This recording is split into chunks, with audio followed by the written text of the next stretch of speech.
In this video, dive into the movie Harry Potter and the Prisoner of Azkaban. We will discuss the storyline, summarize the plot, and explore the cast and character. Additionally, we will cover the movie's production details and box office performance. Finally, we will provide reviews and share personal reaction. So let's get started. Harry Potter and the Prisoner of Azkaban is a British-American fantasy film based on the third novel by J.K. Rowling, released on 21st May 2004 in the UK and 4 June 2004 in North America. Alfasano made his directorial debut for the series, while Steve Klaus returned from the first film to write, as did David Heyman to produce. In 1993, shortly after the end of his second year at Hogwarts School of the Witchcraft and the Wizardry during the second film, Harry Potter spends another dissatisfying summer at the house studying magic at night without being caught, while family vacations to Egypt and France respectively are being spent by his friends Ron Weasley and Hermione Granger, both of whom he is determined to join in visit to village of Hogsmeade if he has either his aunt or Uncle Vernon sign he gets the opportunity to do so, as long as he hires his ability. While Vernon's sisters Marge arrive for a visit, he gets the opportunity to do so, as long as he hires his ability. While Vernon's sisters Marge arrives for a visit. However, at the dinner time, Marge viciously insults Harry and his parents, calling James Potter a drunk and Lily Potter a bitch, which in turn triggers Harry's anger, and his unconscious magical power causes her to inflate and float away. I'll leave it. Vernon orders Harry to put you right, but Harry says that she deserves it. Vernon then lunges at him, but Harry retaliates by pointing his wand at him. Vernon exclaims that Harry would not be allowed back at Hogwarts for using magic outside of school. Harry flees, expecting to have been expelled for using magic outside on the school anyway. After Harry sees a shaggy black dog, the Night Bus appears and takes him to the Leaky Cauldron. The Minister of Magic, Cornelius Fudge, tells Harry he will not be expelled. Harry learns that Sirius Black, who is said to be a supporter of Lord Voldemort, has escaped from Azkaban. The next day, Harry comes out of his room and finds a cat chasing a rat. Harry enters the pub and is reunited with his best friends Ron and Hermione, the rat being Ron's pet rat. Scabbard, and the cat is Hermione's new pet cat. He is also informed by Archer Weasley that Black to go after him no matter what. Harry is confused as to why he would look for someone who is separately looking to kill him. Harry and his friends journey to school on the Hogwarts Express, where they share a compartment with their new defense against the talk or teacher, Remus Lupin. David, who is asleep when they enter. Abruptly, the Hogwarts Express is stopped halfway to Hogwarts to let aboard the Dementor sent by the Ministry in search of Black. The creature has a profound effect on Harry and causes him to faint, forcing Lupin to awaken and repel it with a Patronus Charm. At school, famed Hogwarts headmaster Albus Michael informed the Hogwarts student that because Black has escaped, Dementors have been set up around the school as a protection. The trio began also a new classes, taught by Sybil, when Jerry their tea leaves. As lesson began, Hermione frequently arrives at her various classes, seemingly appearing out of nowhere. Lupin's lessons prove enjoyable, as he teaches useful spells and help less confident students like the Neville's Longbottom. However, Harry's scare of magical creature class does not go as planned, as on the first day, Draco Malfoy deliberately provoked the Hippogriff back into attacking him. His father, Lucius Malfoy, successful, has sentenced to death. Later third-year students are allowed to go to the Hogsmeade. But since Harry's uncle, Vernon, did not sign his letter of permission, he cannot go. He instead stays behind talking with Lupin on the wooden bridge, who says that he knows Harry's parents and that they were who great individual. Returning to the Gryffinder's tower, they find the fat lady's portrait empty, having been attacked. Dumbledore and the school's caretaker argues village find the fat lady in another portrait, completely scared. She says that Sirius Black has entered the castle. He wanted to enter Gryffindor Tower, sends all the students to sleep in the Great Hall. And his professor Snap says to Dumbledore that the appointment of a teacher may have been dangerous. Dumbledore denies this, boasting that Harry may be in danger. Later in a defense against the drug at his claws, Snap substitutes for Lupin, saying that he is incapable of teaching. He teaches them about the werewolves and animagus in a human who can turn into another animal and back into human from when they choose. They can turn into only one animal. During a match, several Dementors approach Harry, causing him to fall off his broomstick. Dumbledore slows his descent. Harry wakes up to find that his broomstick flew into the whomping willow and got torn apart. Harry then decided to learn how to fight the Dementor. Lupin says he will teach him, but after the holidays, since he is not feeling well. Near Christmas, Harry attempts to sneak to Hogsmeade without permission, but is caught by Fred and George Weasley, who give him the Muddle's map so that he can enter the village through a secret map passage. At Hogsmeade, Harry overhears that Sirius Black was his godfather and his parents' best friend. Black is said to have divulged the Potter's secret whereabouts to Voldemort and murdered their mutual friends. Pettigrew and encouraged Harry, tells his friends that he is looking forward to Black finding him so that he can kill him. The holiday pass, and Lupin Harry the spell to conjure a patron, a shield or force that can repel a Dementor, a Patronus in the opposite of Dementor, which breeds on unhappy thought and bad memories. The happier the thought used to cast the spell, the more powerful the patron. After a few attempts, Harry managed to create a Patronus one night. Harry is using the merger's map and he sees Pettigrew's name. However, when following his name, he finds no one, but is caught by Snap. Lupin appears and sees the map. He takes it from Snap and then gets Harry away in his classroom. He tells Harry that it was irresponsible of him to wander around with a map before leaving. Harry says that the map may not be working properly. He and sees the Pettigrew's name on it, despite the fact that he is supposed to be dead. Lupin says that is not possible and stays looking at the map quality. In divination classes, after everyone has left, Professor Trelawney enters into a trance in Harry's presence and predicts that he dog Lord Servant will return to his master. That night, Harry, Ron, and Hermione visit Hagrid to console him over the Buckbeak impending execution. While Hagrid greets Ron his rat, Scabbard, who had disappeared early in the year, and home Ron and deliver to be dead, while the trio is chasing Scabbard to a large black dog, drags both Ron and the rat into a hole at the base of the Whomping Willow. Harry and the Hermione follow, finding a tunnel leading to the Shaking Snag. The dog is revealed to be Sirius Black, who is an animagus. Lupin arrives as well and embarrasses Sirius as an old friend. After being confronted by the Hermione, Lupin admits to being a werewolf.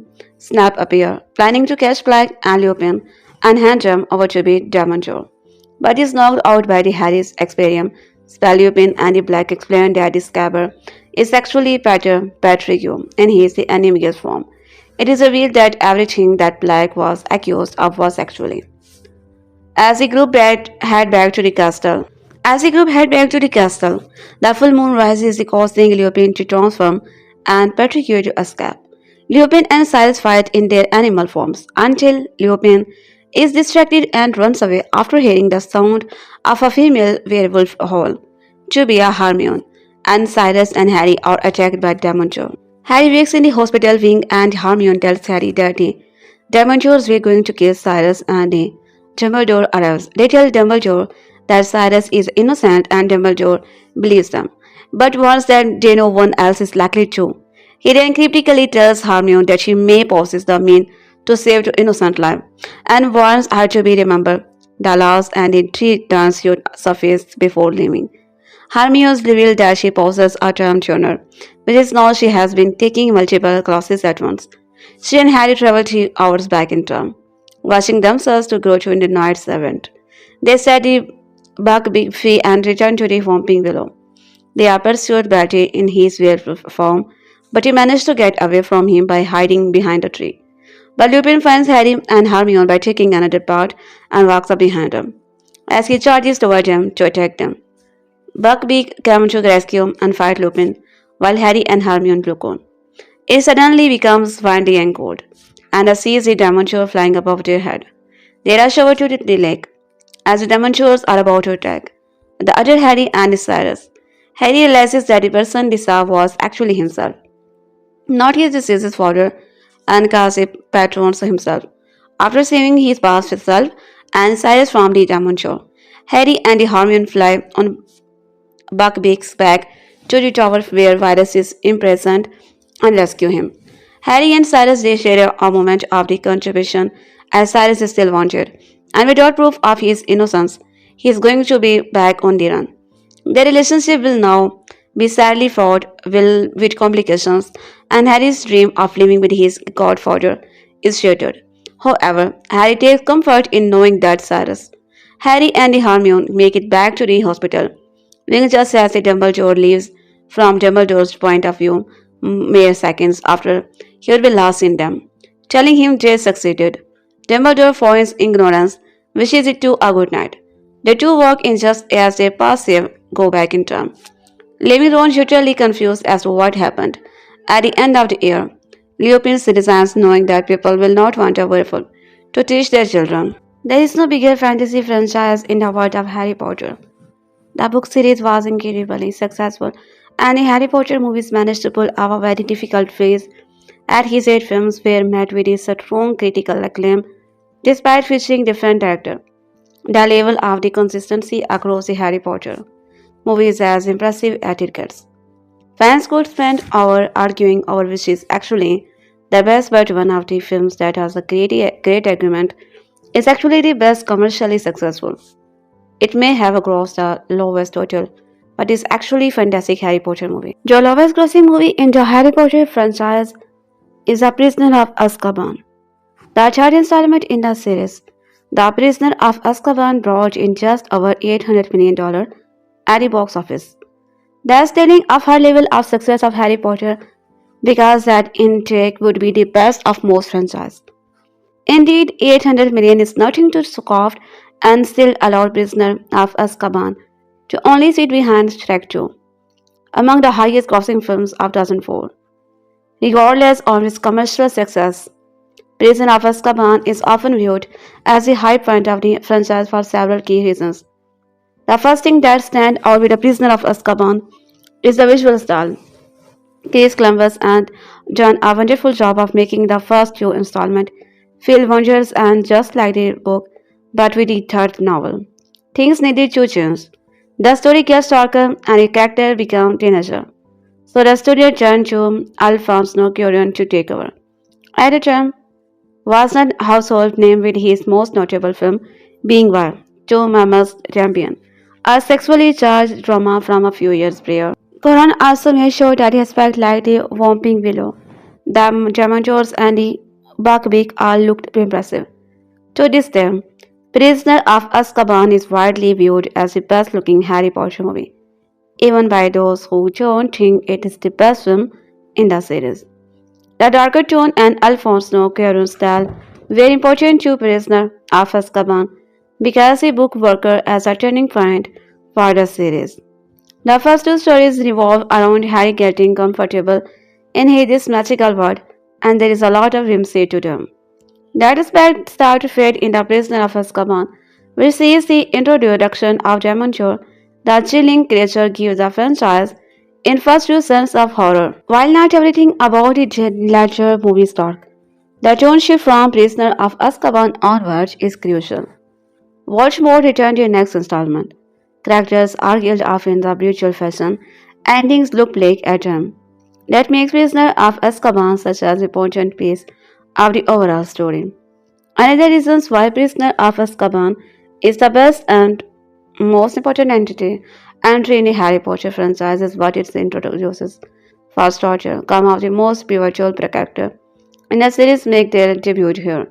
From Sirius Black to Remus Lupin to Patrick to the Buckbeak.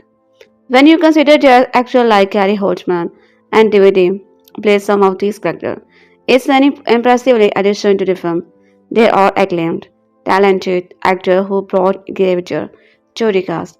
Emma Thompson also shine as Professor Trelawney, and being around talents like that had to help the young actor. Dementors being introduced to Prisoner of Azkaban is also key since they play a major role in other Phoenix the Wizard. Prisoner Azkaban was also given more focus.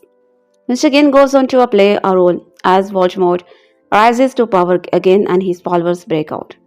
Other important elements introduced in the Prisoner of Azkaban include the mergers map, heap graphic classes, the Divination, the Tram Turner, the Firebolt Broom, and the Hogsmeade. Their scenes debuted here and are introduced in the impressively way. It's fair to say that every movie in Harry Potter franchise has aged pretty well.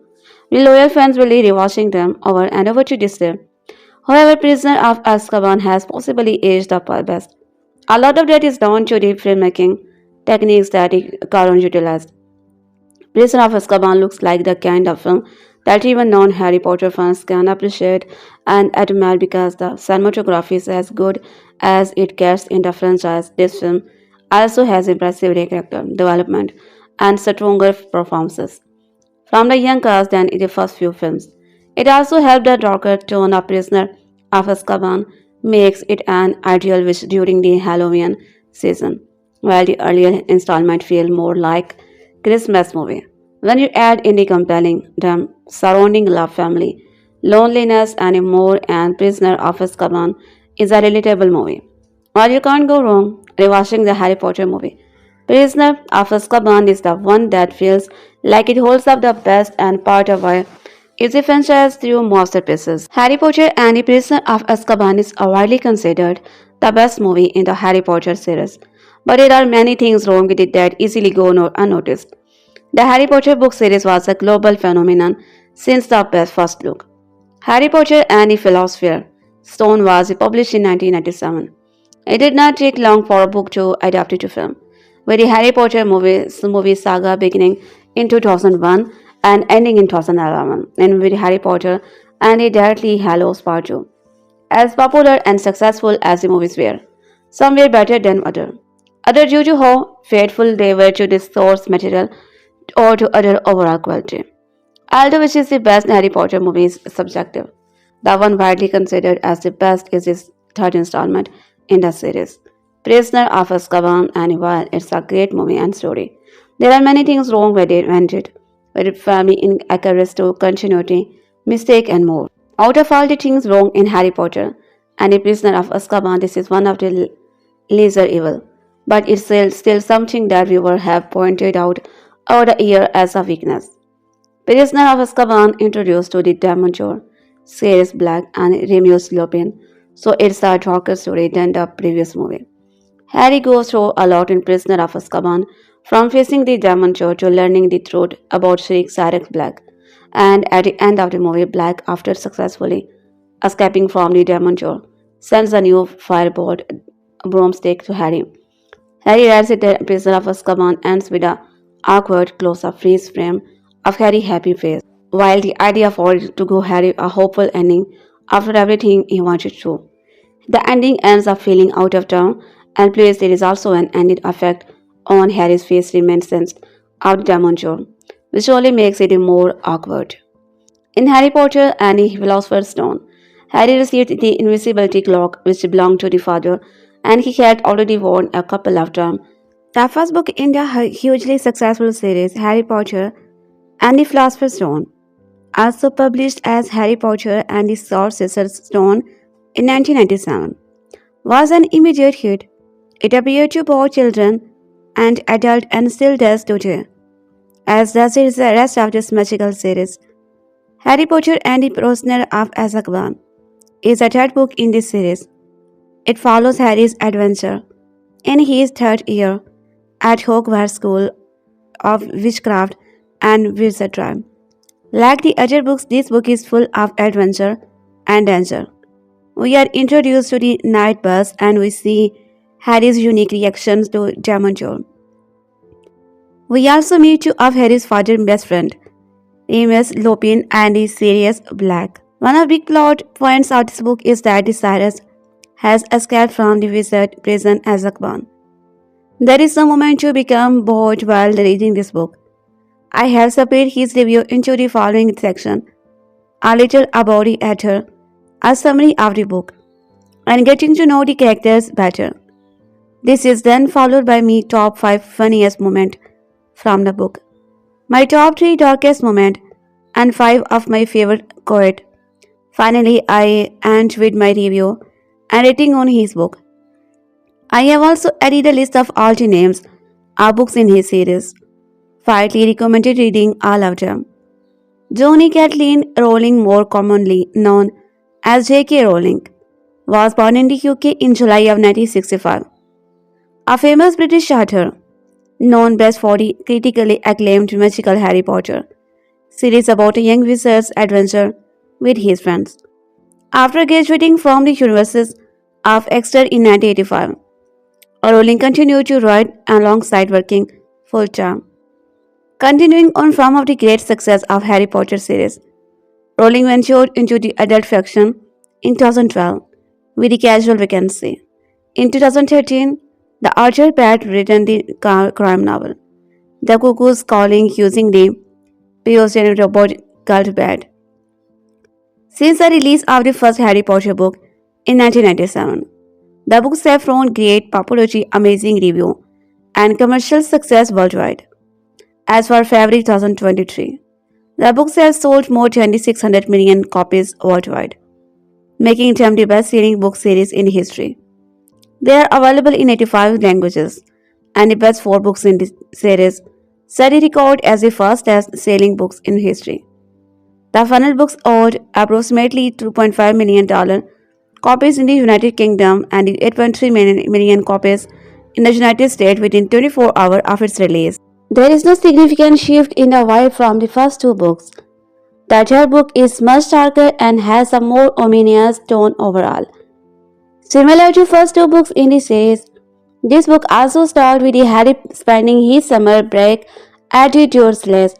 One of the aspects I enjoy the most about all the books, including this one, is that every chapter is filled with the action. No sooner than the book starts, we read about the blow up of Aunt Marge, as I like to prefer to it. Harry had kept quiet up until this point, but he had had enough and he finally spoke up, much to his aunt and uncle's dismay. What followed is Aunt Marge's entirely body swelling up, each of her fingers blowing up like salami, and she floated up into the sky. I really wanted to discuss the opening of the book in a little detail, so you can see that there is a no slow build up to the adventure. It very much begins from page 1.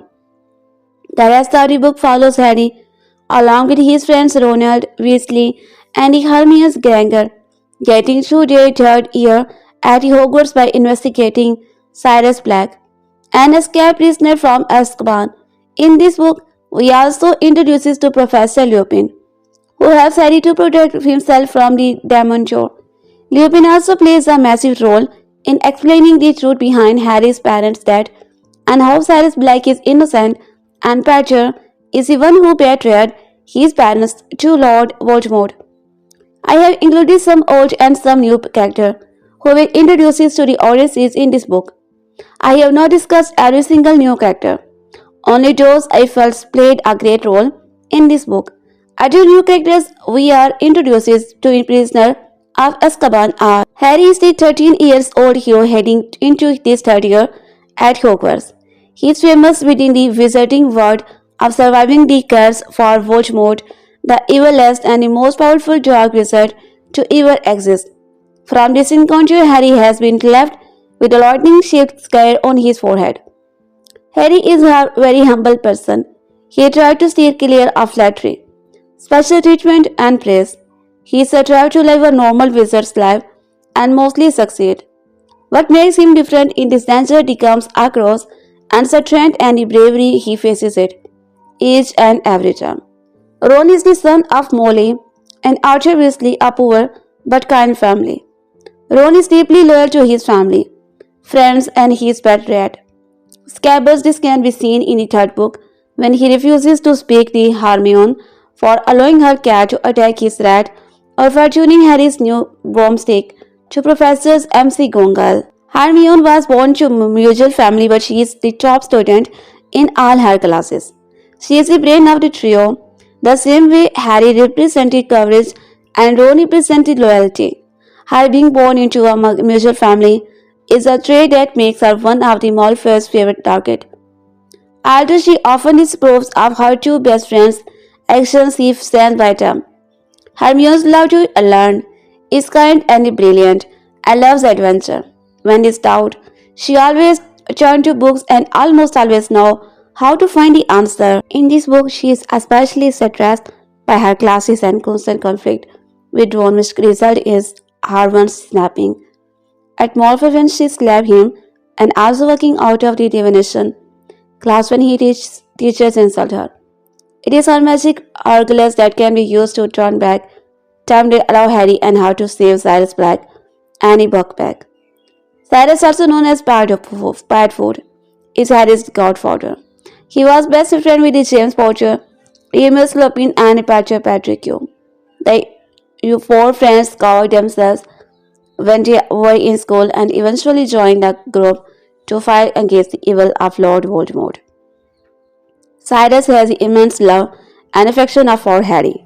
As they make their work back to castle, Cyrus asks Harry if he would like to with him, and Harry grew to rely on the Cyrus when he needed help and advices, which can be seen in the latter book.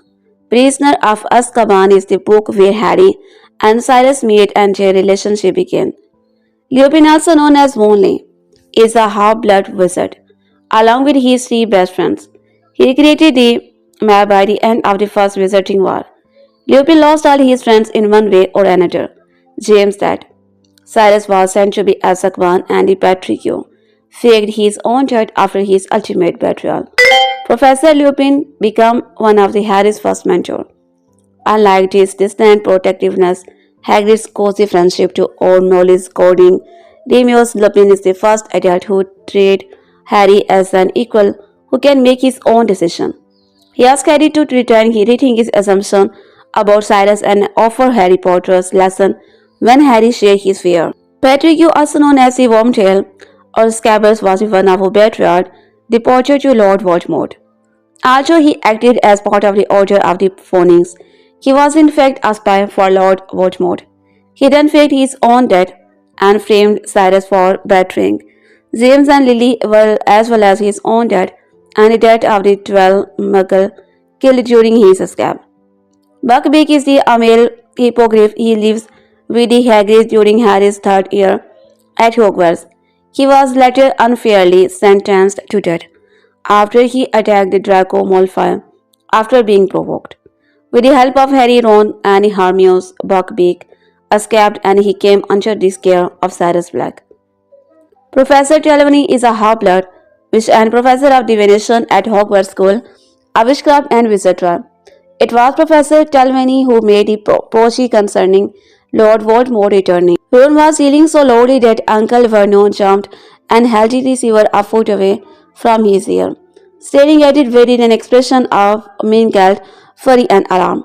Ending their relies and Aspady Dursleys is a funny moment for me, well done, Ron. Harry turns Aunt Marge into a balloon after she mocks Harry's family. She seemed to be swelling with the inexpressible anger, but the swelling did not stop. Her great red face started to expand. Her teeny eyes blocked and her mouth stretched to tightly for space. Next second, several buttons burst from her tweed jacket and pinged off the wall. She was inflating like a monster's balloon, her stomach bursting free of her tweed waistband, each of the fingers blowing up like salami.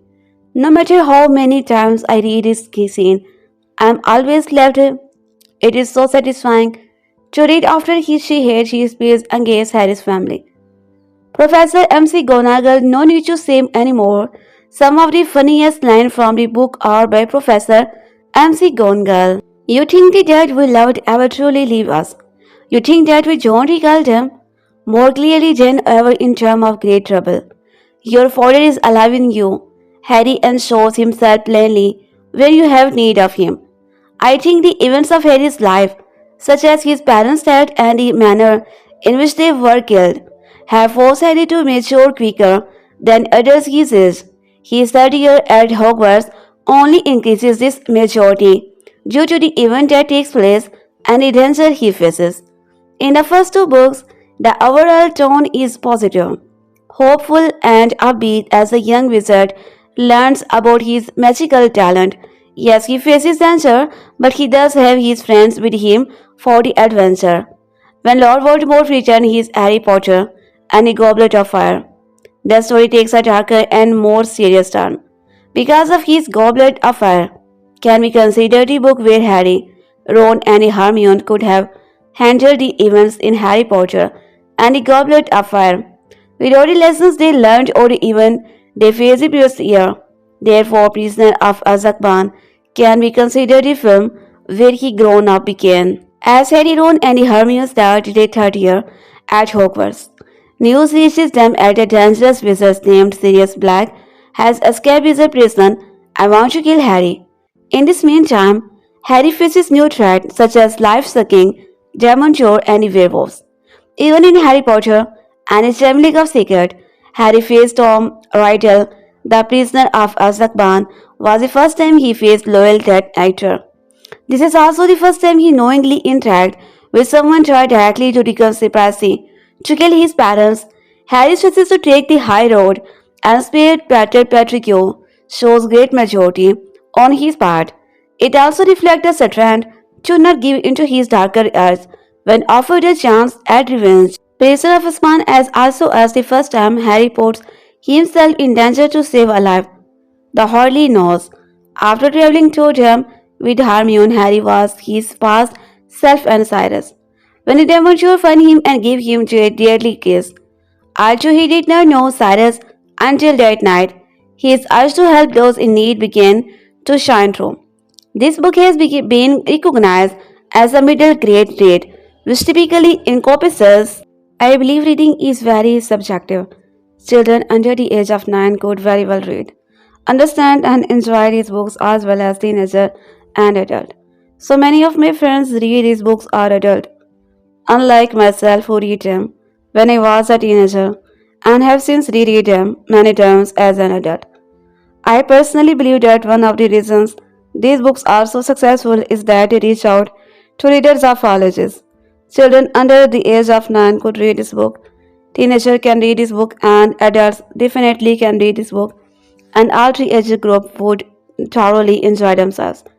The fantasy, adventure, and magical aspect is something that interests people from all age groups. It is something everyone can enjoy.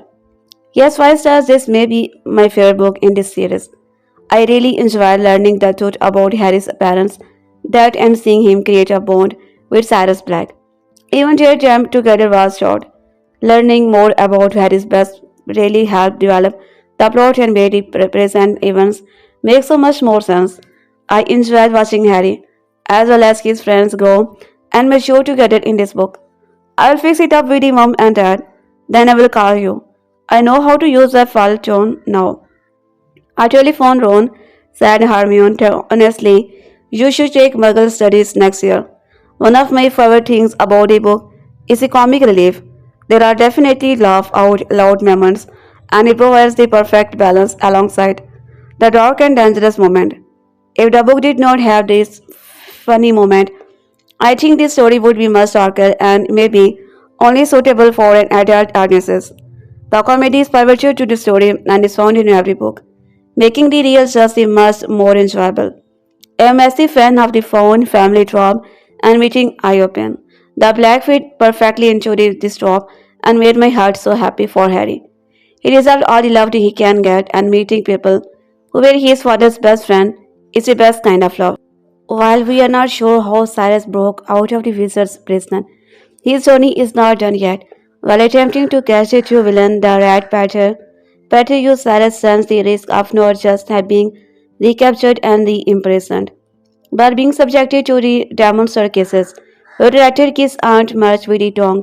To secure Cyrus' freedom, Harry and Hermione, mostly Hermione, must travel back in time and prevent the execution of Buckbeak the Hippogriff. This plays Cyrus with a handy getaway vehicle. If you want to check out a Ballard Annales, our time traveling aspect of Prisoner of Azkaban, check out. But taking the SG was lines out of the equation, what does the ending mean to our character and to the series as a whole? Probably the most important event is that Harry has a new ally, Sirius Black, his dogfather. Godfather and although they are not related by blood, Cyrus is the closest thing Harry has to family member besides the Dursleys. Cyrus has the potential to be the father that Harry never had. But the story does not exactly have a happy ending. Cyrus promises that Harry can lie with him, but he takes back that promises before leaving. It's hard for a single dad to raise a magical wizard when he is only run from the law. But Cyrus is not a total deadbeat god that he delivers a fantasy book music to Harry, ensuring he will be fast as kid on the Quidditch pitch. Even Harry's name is in the title. The ending is significant for Hermione too. Cyrus delivered her an amazing compliment. You really are the brightest witch of all your age. Hermione often made fun of Poach Dawn because of her intelligence, so this remark comes at critical time. It's a huge boost in the confidence for the young witch. As for Ron, well, poor Ron did not have much to do in this one, and even Harry gained a godfather. Ron lost a bet. See, yeah, Scabbers. The movie ends with a nifty credit sequences that gives us a good look at the magical map. The very last thing we hear is Harry saying, I'm going to summarize the entire book, including the ending thing of me, as a very nice Wikipedia. If you have a problem with that, you are welcome to stop reading at any time. I don't make money from this content. I don't care how many people read it. This is your legacy, feed up an extra turn on an obscure book blog that probably does not even have 10 followers. It's not exactly a Nobel Prize, but it's still quite a nifty little achievement. Your parents must be so proud. Please seek help. Rowling is a virtually hateful person, and she has made this incapably clear over the last several years. This review series is slowly about me thought on the Harry Potter book and will not go into her underapologetic transphobia. I will make a note of it off and when it pops up in the book. Nevertheless, it would have been strange to embark upon a Harry Potter review without mentioning the author herself. I am assuming you are going to be able to follow the names and the vocabulary. Google it, you can't. There is way too much background detail for me to explain in one review or even some. Okay, look, I know everybody likes to relate to always as Snap's most iconic moment. But this one scene where he rolls up on Harry and Hermione, almost literally breathing while they are in the hospital. Mine has been my favorite since childhood, and I really don't know why. It's been decades since I first read the Azkaban, but outwitted portrait still makes me laugh way too hard. Anyway, yep, that is Snap. He was just having the worst day. You are probably wondering how he ended up in this situation, and to perfectly frank, he is too. He does have a solid theory based on 3 years. What a better observation. To understand how we get here, we have to go back in time a bit to snap on Harry Potter and the Prisoner of Azkaban changed the game for Harry Potter fans. Not only was it the first movie not directed by the Christopher Columbus, but the story in both book and film from introduced the characters and the mythology that would impact Harry's battle with the Voldemort all the way through to the final installment. It's also very complicated with time journals seen from multiple perspectives and big reveals that have fans frequently shifting their allegiances. Prisoner of Azkaban seems to follow a few different plot threads. Sirius Black has escaped a wizard prison, Azkaban, and everyone assumes he'll out to kill Harry. Hogwarts also has a new defense against the dark arts teacher. Professor Lupin and his superior white about a moon. Hogwarts' Hippogriff Buckbeak is about to be executed for scratching Malfoy. Ron said Red Scobber is missing, but presumed eaten by the Hermione's cat, the Crookbank, and there is a big dog out here they may pretend that. All these threads seemed independent, but he coverage at the Shrieking Shack, delivering on ending on Harry Potter and the Prisoner of the Azkaban that provides deep commentary on the series themes. As action ramps up toward the ending of Harry Potter, and the Prisoner of Azkaban Scabbard reappear just in time for the Golden Trio to seemingly witness the Buckbeak execution. But then the Scabbards escape from Ron and hightail it for the Vamping Willow. Chasing Scabbard, the three find that the tree contains a secret passage to the Shrieking Shack, and once there, they are confronted by Sirius Black. He turns out to be the dog that's been portraying Dome this whole time. Cyrus is an unlicensed Amagus, and he is also apparently Lupin. The defense against the dog arts proof finds the gang in this shack and embarrasses Cyrus as a long last jump. After a confusing 30-second or so for the three kids, the adult explained that Cyrus was framed for the crimes against Harry's family. The person who actually stitched to Voldemort was Patricio, unlicensed Amigos, Wormtail Aka Scabbers direct. The kids learned that Lupin, Cyrus Badger, and Harry's dad James were all besties in school. When Lupin was attacked, Harry Potter and the Prisoner of Azkaban movie came out in 2004. It marked a creative shift for the franchise. Chris Columbus directed the first two Harry Potter movies and was instrumental in establishing the look of the Hogwarts and the Wizarding World. Not to mention casting the young actor who would become the synonymous with her character. However, for the third film, Columbus handed the reins to Alfonso Cuarón, who since directed the award-winning Gravity and Roma. The Prisoner of the Azkaban book is a favorite of many Potter fans, myself included, for good reason. It introduces the pivotal character in Sirius Black and Remus Lupin, who go on to have a huge impact on Harry and the series. It builds out the franchise mythology, introducing key charms like the Charm Turner and the Meridian Map. It also reflects that his characters are growing up, with Harry, Ron, and Hermione testing their, their limits and venturing out more on their own happily. The movie satisfying the adaptations that still holds up today. More than 20 years after the film's release, it's easy to forget how difficult job was. While the first two Harry Potter movies have clear stake, there is sense that an adult would step into things went truly awry. And much of the first film is focused on Harry's understandable at the wizarding world and all it has to offer. There is a big jump in the fourth movie, where Harry comes face to face with the Voldemort away from the safety of Hogwarts and witnesses the brutal murder of a classmate. In this film, Harry Potter and the Prisoner of Azkaban must serve as a vital bridge between the two disparate tones. Caron's movie rises to occasion and then some.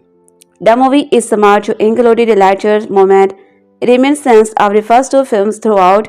The Gentry Bogart scene in the Lupin's classroom comes to mind, as does Harry teasing Ron and Hermione while hidden under his invisibility cloak. Azkaban is also appropriately moody, introducing the soul-sucking Dementor and turning the story into what feels like a full-on horror movie at times.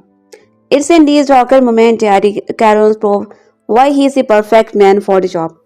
The Prisoner of Azkaban has some of the most evocative shots in entire series. A Dementor glides over a pasha flower, which immediately tightens up and freezes. The camera follows a twittering bird across the Hogwarts ground until it crashes into the Whomping Willow. Crows rise up from a pumpkin patch as an egg swing in the air. The movie is atmospheric in a way where the rest of the franchise never quite achieves. Every time I get to Prisoner of Azkaban ending, I feel real concern that Harry and Hermione will never make it back in time, despite having seen it a dozen times. Azkaban also introduced inclusive fan favorite time genre sequences, which while thrilling on the page, presents a robust filming challenge in showing duplicate character In the same scene, here Calhoun's gaze show his prowess, with character barely making it out of frame before the duplicate appear. It's a palpable chance setup sense punctuated with a ticking clock as part of the musical score. Every time I go to Prisoner of Azkaban's ending, I feel really concerned that Harry and Hermione will never make it black and charm, despite having seen it a dozen times. Another Prison of Azkaban's many highlight in this casting, bringing in Gory Oldman as Cyrus Black and David as Remus Lupin. Two close friends of Harry's parents. Oldman has a tough job here. He needs to be believable as a terrifying escape prisoner who wants to kill Harry but also as a loving godfather after his true intentions are revealed. Oldman walking the line perfectly, making Black's eventual fate later on the series that much more effective. Lupin is perhaps a little more restrained than we might have expected based on his character in the book. But the decision works well. Travelers gives Lupin a subtle warmth with a heartbreaking bit of distance. Perhaps to protect himself given his history with James and Lily. Both men provide a vital link to the Harry's parents and come to be two of the most defining relationships in Harry's life. It's incredibly important and that Azkaban gets the casting right. Unluckily, it does. The Prisoner of Azkaban also introduces new location, showing more of the Hogwarts ground, including a bridge that serves as the setting for an emotional conversation between Harry and Lupin. Azkaban brings the Muggle wear to the school for the first time as well. I vividly recall the unique thrill of seeing Harry wander Hogwarts in a hoodie or Hermione wearing jeans and a rainbow belt. As a young teen when the movie first time came out, it made the character more relatable to me. There is a magical teenager, sure but still teenagers. It is agreeable to be found in the town. Is as some of the new locations and wardrobe, rules starting up seemingly out of nowhere. There is no real explanation gives us as why this suddenly exists or why certain students are now allowed to wear musical clothes other than the robes. When viewing Prisoner of the Azkaban on its own, this is not much of an issue, but does make for jarring experiences. When watching it directly offer Chamber of Secret, an excellent movie that remains a standout in the beloved Harry Potter franchise. The Harry Potter books and the movies introduces to a variety of magical objects that were quite useful to the Golden Trio throughout the six books and seven movies. But the term genre raised many questions, mostly why Vastnut is used again after Harry Potter and The Prisoner of Azkaban. The Harry Potter movie saga expanded the book's fan bases even more and allowed fans to see what the wizarding world would be like in real life. The Harry Potter movies were mostly loyal to the books, especially when it came to some of the most intriguing objects in this unique world. Throughout his mission to defeat Lord Voldemort, Harry learned not just a variety of spells and potions but also how to use certain magical objects to his benefit. Many of these were quite useful during the Battle of Hogwarts and other key moments in the saga. But is one chat could have been used at different points in Harry's journey yet was only used in the book and movie. Time turners, the presence of time turners in the world of Harry Potter created a plot hole and raised many questions, especially about why they were used again after Prisoner of the Azkaban. One of the most beloved entries in the Harry Potter saga is Prisoner of Azkaban, the third book and movie in the series. Prisoner of Azkaban introduces Sirius Black, Gary Harris' godfather, who was unfairly sent to Azkaban after being framed for the murder of James and Lily Potter. To save Sirius from a horrible fate, Azkaban, Dumbledore allowed Hermione and Harry to use a drum turner, a very useful magical object that was only used in Prisoner of Azkaban, raising questions about its use, limitations, and why it was not used again when it could have come in handy on many other occasions. A time turner is a device used in the wizarding world to travel in time. It resembles an hourglass or a necklace, and the numbers of time is the hourglass is turned is the number of hours to use that travel back in time. In Harry Potter and the Prisoner of Azkaban, Hermione was given a time turner by Professor McGonagall so she could attend more classes, meaning she was able to attend two classes at the same time. The Ministry of Magic allowed Hermione to use that time Turner for her classes. But she also used it to save Sirius Black with Harry's help. The presence of Tom Turner ended up creating big plot holes in the Harry Potter saga, as these could have been used to prevent some of the biggest tragedies in the series. After dropping out of two classes, Hermione gave Tom Turner back as he is no longer needed it, and Tom Turner's were not used again in the rest of the Harry Potter saga. The presence of Tom Turner ended up creating big plot holes in the Harry Potter saga, as these could have been used to prevent some of the biggest tragedies in the series, mainly the death of Harry's parents, even with the restraint of the charmer Turner. More on that in a bite. Dumbledore's could have been used in the term Turner shortly after the death of James and Lily Potter to prevent their death, supposing he already had the term Turner back down. Even if he did not have it at the time, there is a big question of why he term Turner were not used again after Prisoner of Azkaban, and there were many situations where it would have been very useful. Dumbledore approved the use of term Turner so Hermione could attend her classes and later so Sirius Black could be saved. So he surely could have given his approval to prevent other tragedies. To solve as many plot holes as possible.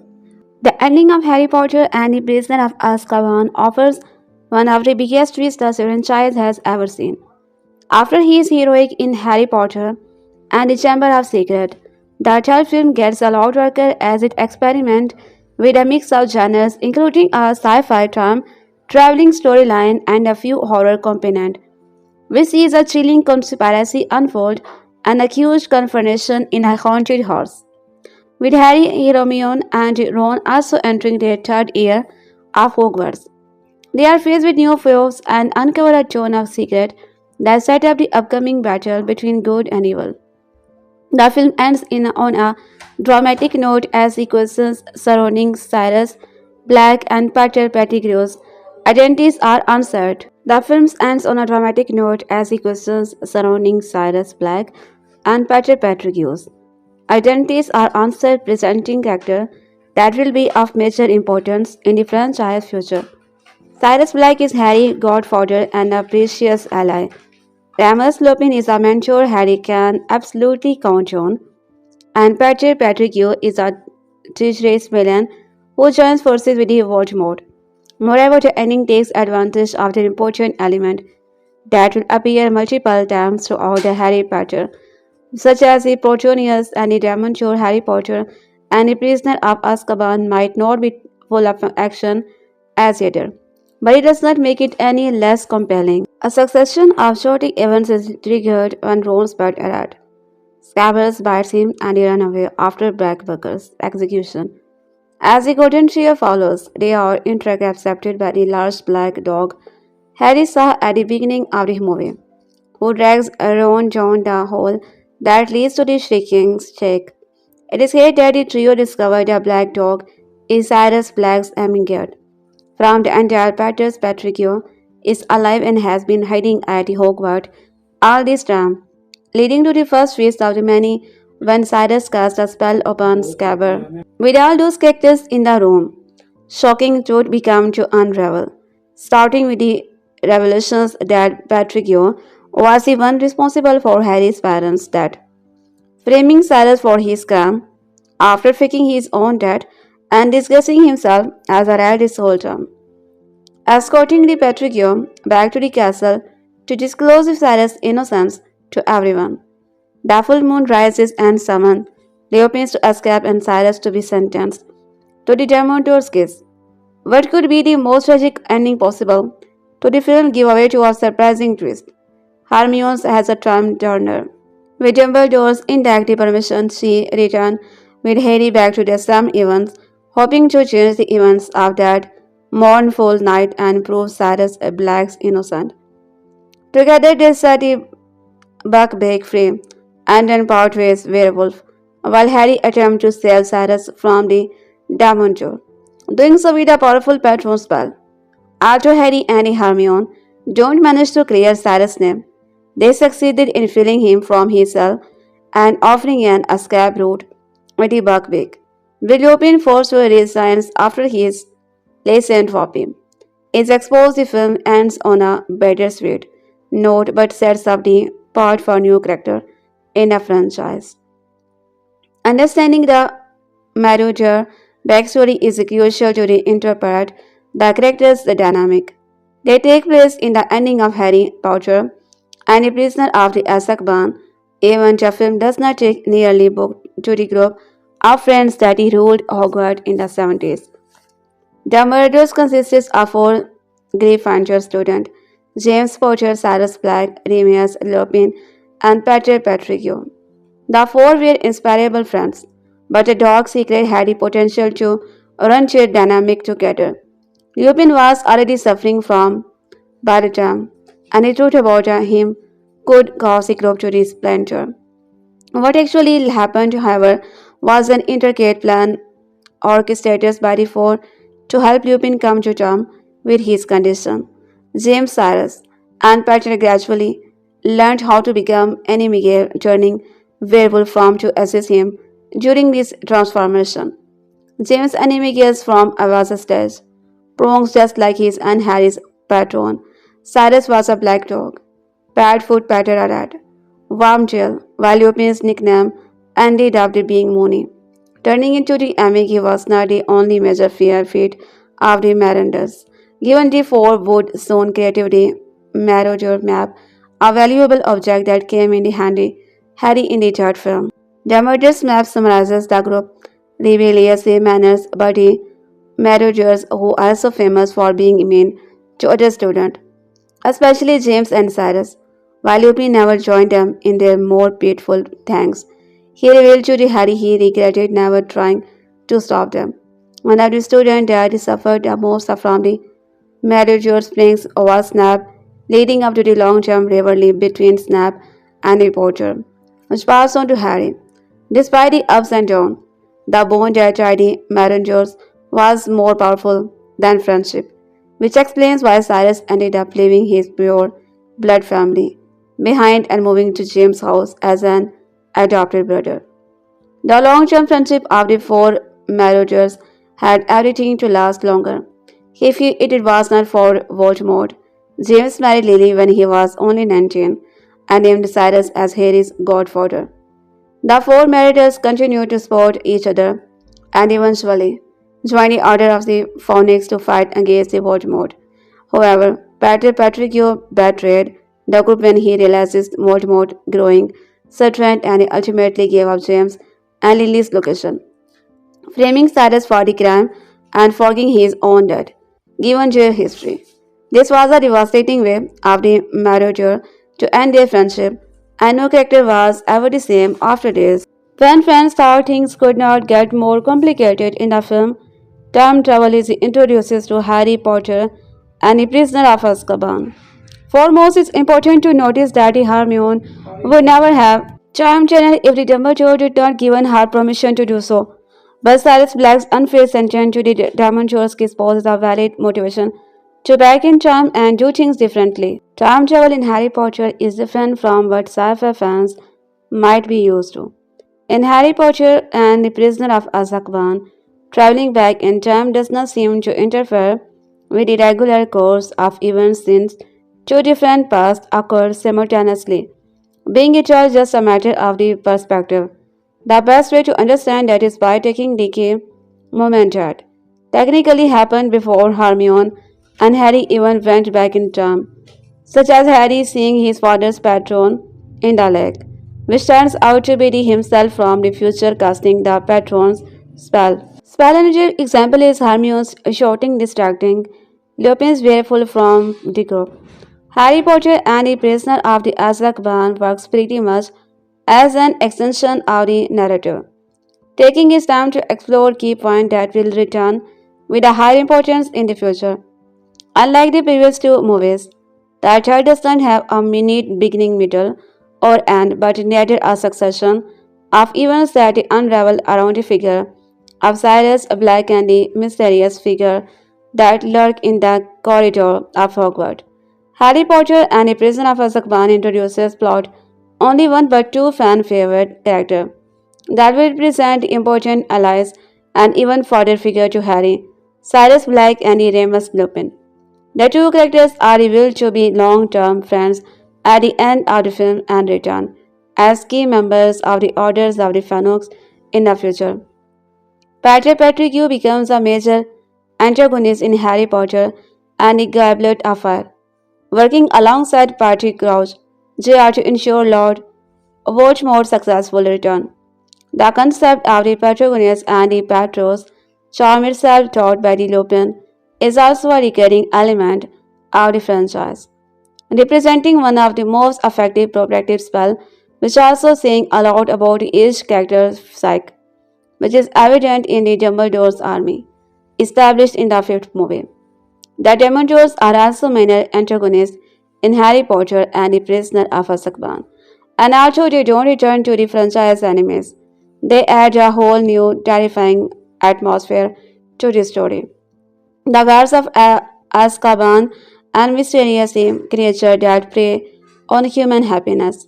Dementors won't stop attacking Harry, later returning in Harry Potter and the Order of the Phoenix will almost take duty with them. The Dementors often affect the narrative indirectly, such as in Harry Potter and the Goblet of Fire. When Party Crouch is there, is sent to receive the Dementor, keys the maximum penalty in the magic world, which consists of the Dementor succeeding out someone's soul. One specific scene in Harry Potter and the Prisoner of Azkaban that was changed from the books perfectly shows how the movie's adaptations of Harry Potter changed Ron Weasley's character for the worse. The Harry Potter series was both a critical and audience hit with $1 billion at the box office. Among its Potter, Harry Potter and the Prisoner of Azkaban is regarded as the best adaptations out of all the movie. However, those who have only seen the film stand to regard Ron as a terrible friend, but this was not always the case. Throughout the Harry Potter series, the focus constantly remains on the three main protagonists Harry Potter, Ron Weasley and Hermione's Ganger. In the books, Ron is known by all as Harry's best friend. No one is closer or more loyal to him. He also grows to be Hermione's number one defender against others, particularly Draco Malfoy and his harsh billing. The films, however, starting with the Harry Potter and the Prisoner of Azkaban, portrayed Ron as more cowardly, less loyal, and someone who barely contributed to the story or the trio's friendship. While three are many instances to all the Harry Potter films where Ron's character is severely changed, the best example that shows its difference in the reconnected scene from Harry Potter and the Prisoner of Azkaban. And during a defense against the dark art lesson where Snape is subdued, teaching for Remus Lupin while he is in the wireful form. Snape calls Hermione insufferable. Now, it all of answer his questions too thoroughly. In the book, Ron stands up to shape for Hermione in front of everyone and ends up getting the attention for it. In the film versions, Ron instead whispers to Harry that Snape has a point with his insult. This scene perfectly shows how Ron's best threat were taken away and instead turned into comic relief. While it's understandable that filmmakers would want to put a spotlight on Robert Kunt's scene, stealing comedic timing, it should not have been done at the expense of his character's growth and personality. It was clear Dickon was done to add comedy to this scene. And while funny at first, the change backfired because what gets a small laugh ultimately removes Aaron's best quality of bravery and chivalry and replaces them, with making him look insensitive and rude. This trend would continue into the rest of the Harry Potter movies, with Ron's best standout moment either being given to the Hermione instead or eliminated entirely. Ron Weasley is the Harry Potter character that should be the most relatable for audiences with his fun attitude, loyal attitude, and not afraid to show his flaw. This dark tone in Harry Potter and the Prisoner of Azkaban was the beginning of a long trend that would end up turning audiences away from a beloved character. In the future, hopefully, big franchises will take note and learn that what makes a quick laugh now may not be so funny when a closer look is taken at a character who was always more than they seemed. Harry Potter and the Prisoner of Azkaban grossed $500 at the international box office at take vacant, become the 10th picture to reach their milestone, and Warner Bros. Third bigger picture of all time, behind the two previous picture installment. Isaac One grossed on estimated $5.6 million, with admissions on more than 2,000 screens in 47 territories for an estimated $505 million. International running total has amassed more than $750 million worldwide. Japan climbed 44% the urban holiday, kicked in the adding the $3.7 million. On fifth season on Azkaban returned to the 10 numbers one spot and elevated in total due to staggeringly $104.1 million. Catwoman grossed $4 million on 1505 screen in the 15 territories, including those handled by the Village Roadshow, for $9.2 million cumulative total. The highlight stays Mexico, where the comic book adaptations opened. The acting in the films leaves much to be desired, all as the main characters suffer from the disease, except the perhaps blame the disease. Blame must be put at feet of the scriptwriter Skip Woods and the Timothy Oliphant, as Agent 47 does not help the situation with the performances lacking any believable sense of male violence. Perhaps he needed to watch Clint Eastwood and Dirty Harry or Charles in Once Upon a Time in the West to get an idea of how to generate steel-eyed coldness before checking on role. The premise for the films a secret society training hitmen from the childhood for use by government in international politics, intriguing especially when one of its own is set up for death and must use all of his training to stay alive. But it does not outweigh the bad performances by all involved hitmen is straight avoided.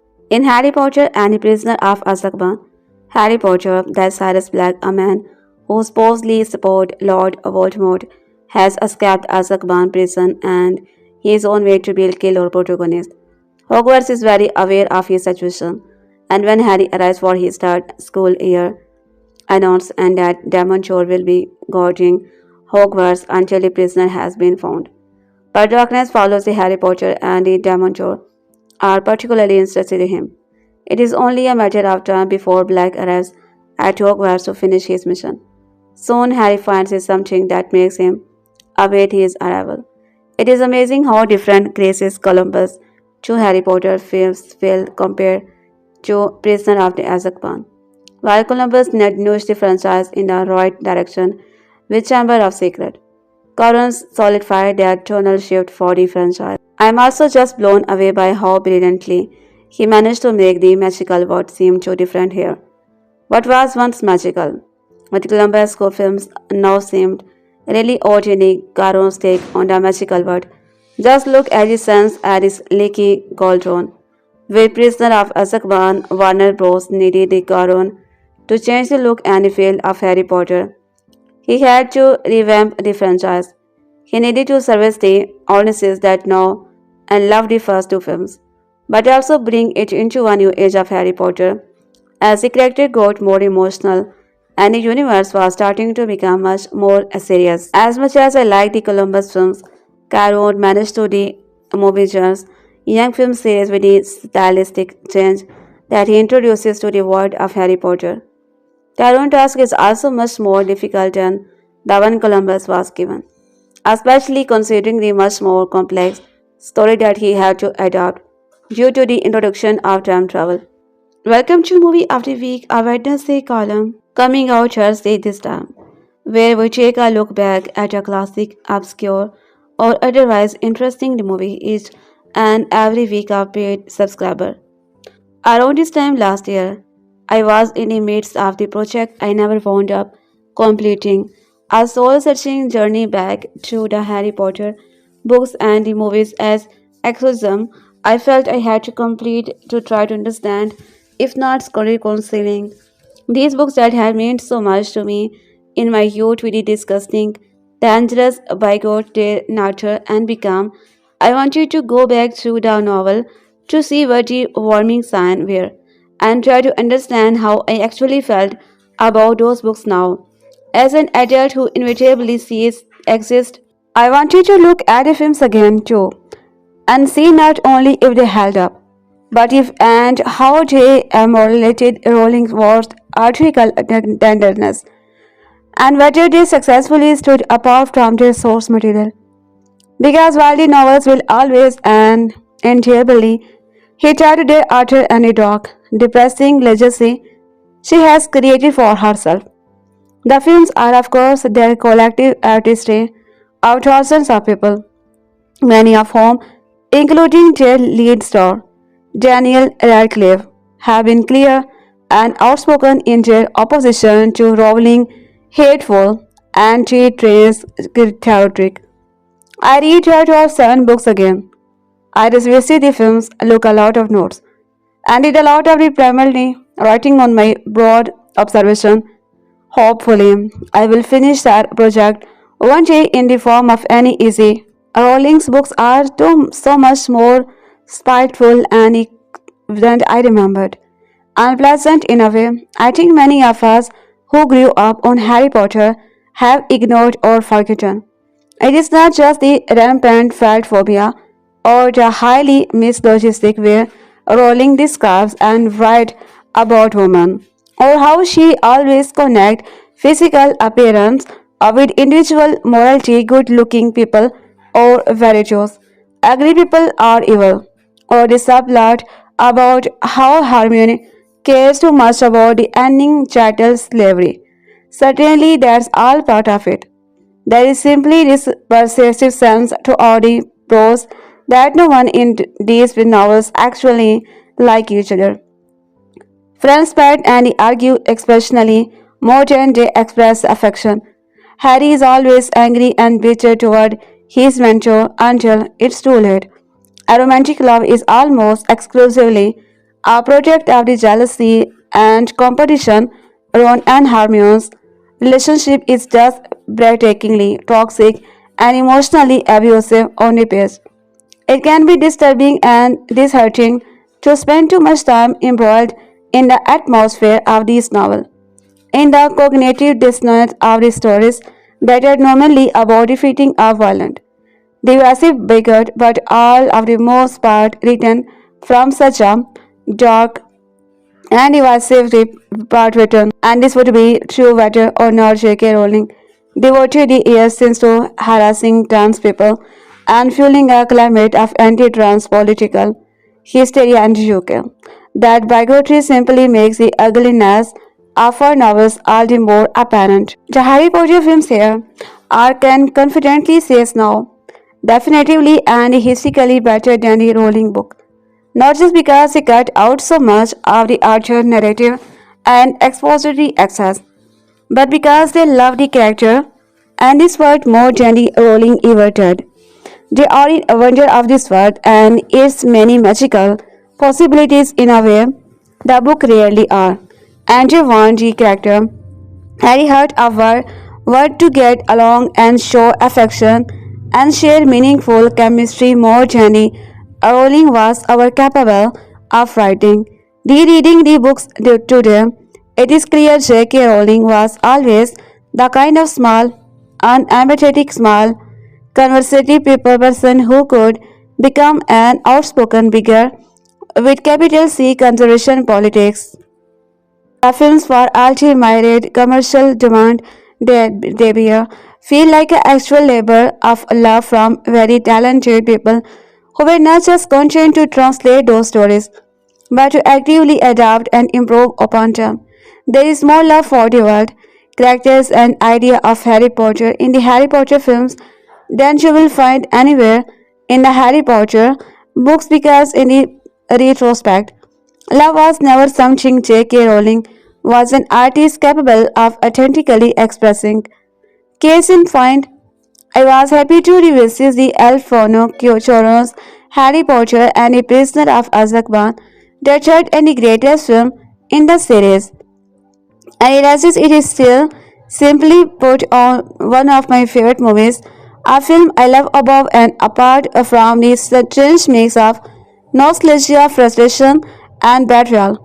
I feel over Harry Potter as a franchise. It is purely on its own terms a magnificent film, one of the most remarkable blockbuster texts of my lifetime, an increasingly rare instance of a true artistic visionary given the keys to the kingdom and going home wielded with relentless creativity and passion.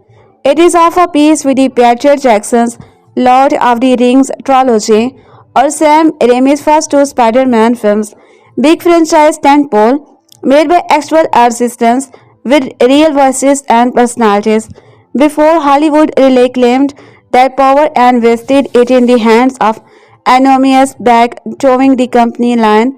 The vast majority of the Marvel movies, the Harry Potter movies, are like Lord of the Rings and Spider-Man, substantially responsible for popularizing the serial IP franchise model that define Hollywood today.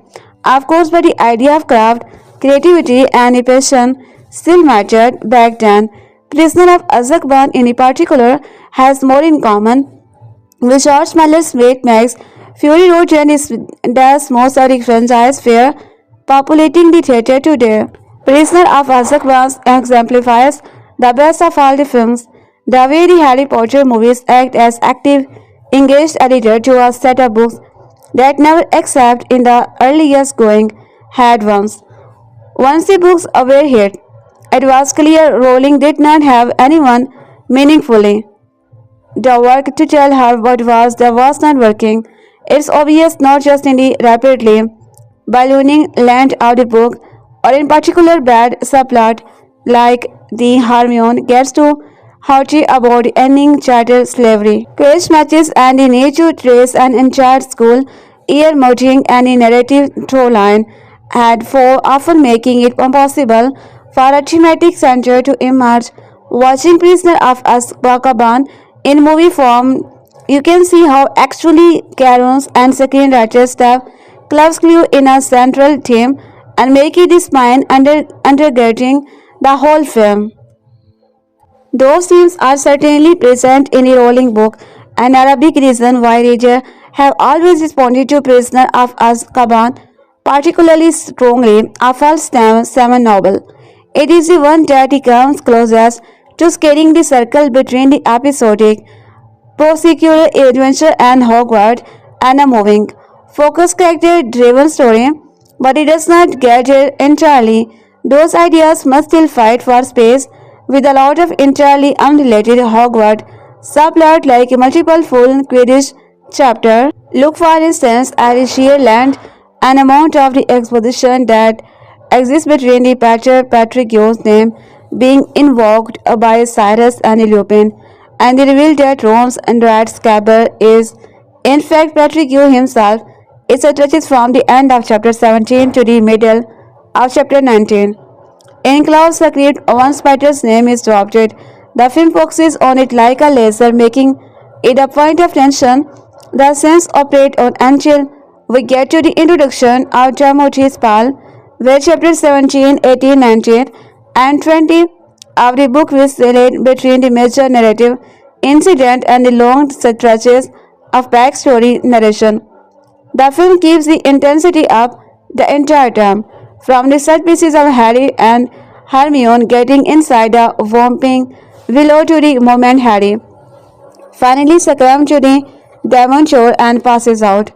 Klaus and Caron keep their feet on the accelerator, only allowing a break into tension in that brief moment the characters think they are safe before Lupin transforms into a werewolf. The suggest in the novel is a large fraction of the total page count and it has many peak and valley of rising and falling tension and it simply is not possible to convey real narrative intensity if the characters sit back and listen to someone else monologue their life story for dozens of pages. Rowling runs into this problem aloud. The terror of the Voldemort's return in the Goblet Fire is more than a little undercut by how long Harry is frozen listening to the big bad narrate this perspective of the last 14 years. Klaus and the Carons are simply more skilled at cinematic storytelling that Rowling is a literally narration.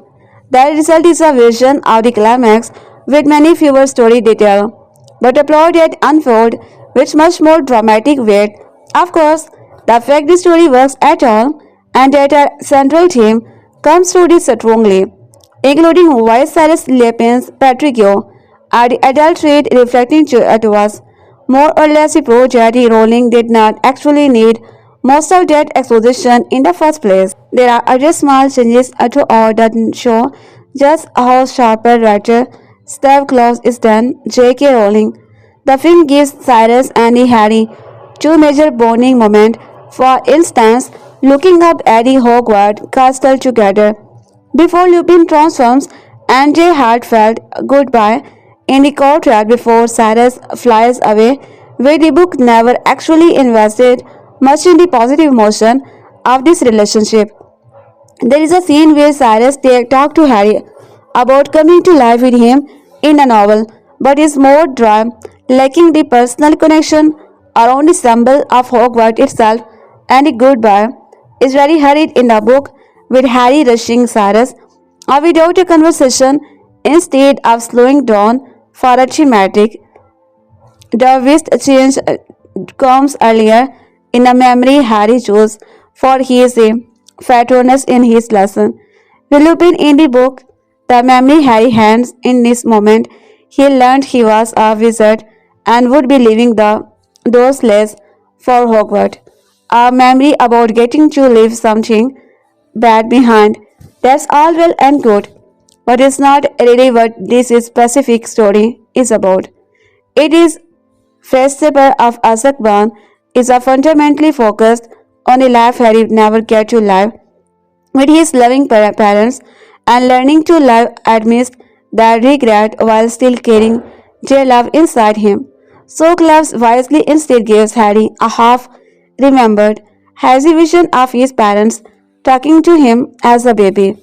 He literally has Harry turn his grief into his shield, retracing the idea that the ones we love never really leave us, and making Harry's belief in that idea the measuring stick by which his character progression is charted.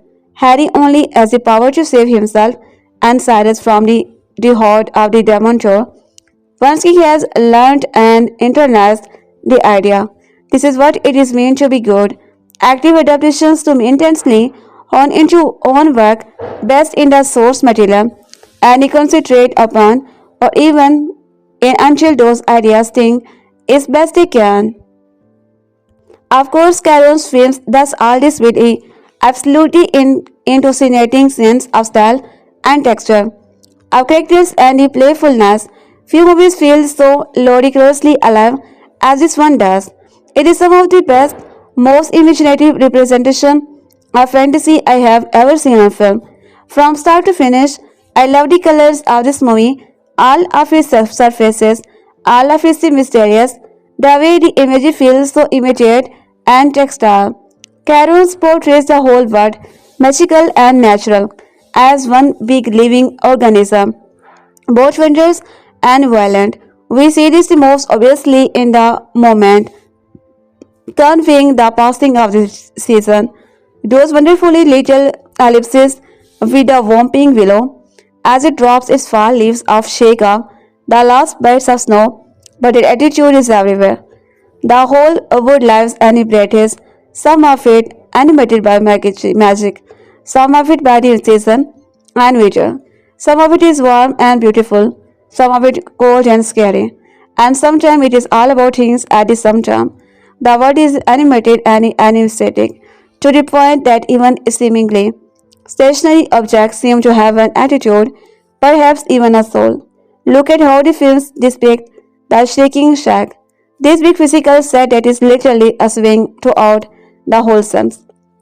Batting back and forth is slow, judging the movements alongside the ebbs and flow of the drama. It is an absolute marvel of mise en scene and many points. Prisoner of Azkaban has more in common with classic animation, like the Fisher Brothers out of the annual short or Disney silly sonor fish that it does and live action blockbusters of its era. Harry's first fights on the Buckbeak is another sequence. That kind of creativity is visible everywhere, as Prisoner of Azkaban also ingraduates something I totally loves about the Harry Potter movies, which is that every film reinvent the mice and scene, wedding on the end, changing what came before. Azkaban does not just give us new location like Hogsmeade, but rethink the entire layout. The Hogwarts ground yard, long covered, bridge is probably its best addition, placing a big Scottish hill between the castle and Hagrid's parties are so essential, and adopts a radically different style of lighting and color in this cinematography. Subsequent directors Mike Newell and David Yates kept his cinematographer. All of them were classes and resulted is unique in their presentation of this world. And rethinking various guests and costumes, the boys long unkempt hair for Goblet of Fire, while Yeti's favorite Kyo cuts in his frame. Every Potter film's past the original to Christopher Columbus entries presents us slightly even the music goes in a wildly different direction than what we had heard before. After largely sitting on the sideline for Chamber of Secret, John Williams returned for Prisoner of Azkaban and essentially threw out everything he had done before, returning to the drawing board and completely reinventing the sound of the series. The resulting soundtrack is big and sweeping and emotional in the way Williams' best blockbuster score always are. But it's also immensely playful and eventually with its instrumentation and texture. More akin to some of the work he has doing with his Spielberg in the spared on film like Catch Me If You Can. The soundtrack so perfectly matches the lively, unpredictable look Caron's built here, like the music is extending out of this scenery a part of the magic and the nature of this universe, even for the truly great composer. The total synthesis between my own scene and Miss and band is often elusive.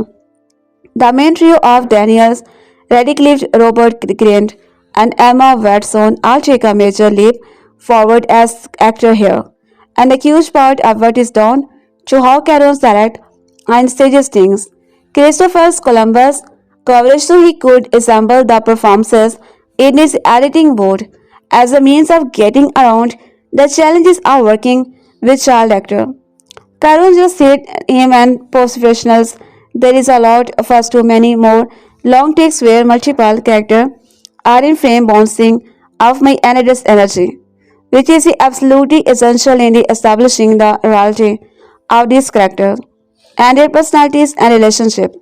Those may really come into their own as performances when they are all sharing the frame, acting opposite each other in real time, without the added bouncing constantly from one to the other. On one level, this is the basic stuff.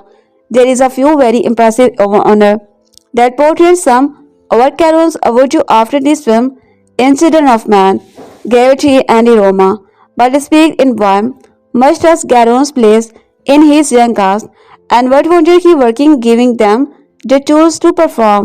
For the adult, it's amazing just how many great actors this one adds to the already stacked ensemble. David, Gary Oldman, Timothy Spall, Emma, Gabon would be an great group purely on their own and make for a really effective expansion of an already extraordinary cast. Travis in particular gives one of the best performances in the series, and Gambon is just a joy to behold.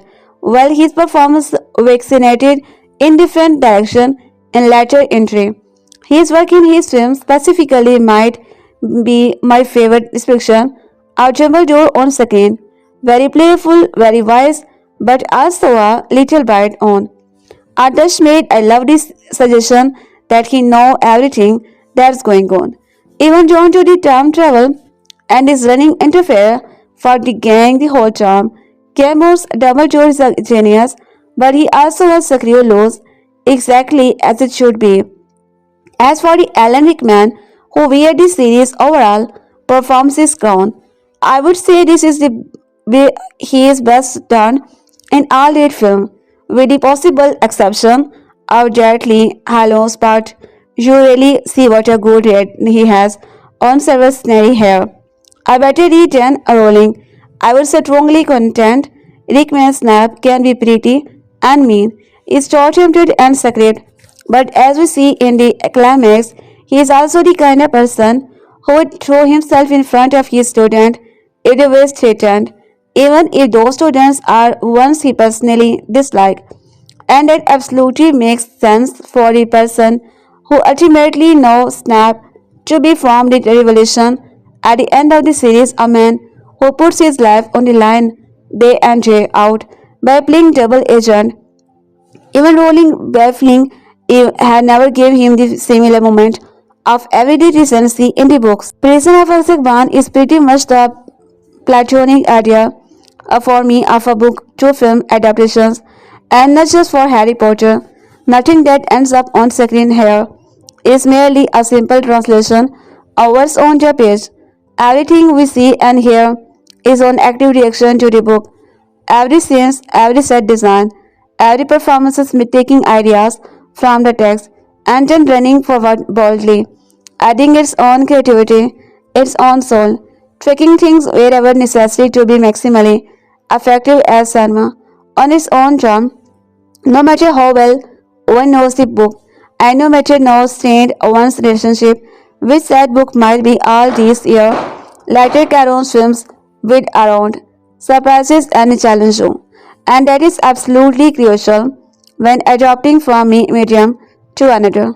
With exact kind of attitude one should have making new work from the existing story. The book is just a springboard one Caron and the company used to jump, taking a dive into water of their own artistry. 20 years later, in a Hollywood landscape, there's so much more game, colors, and halo. It feels all the more miraculous that this film exists.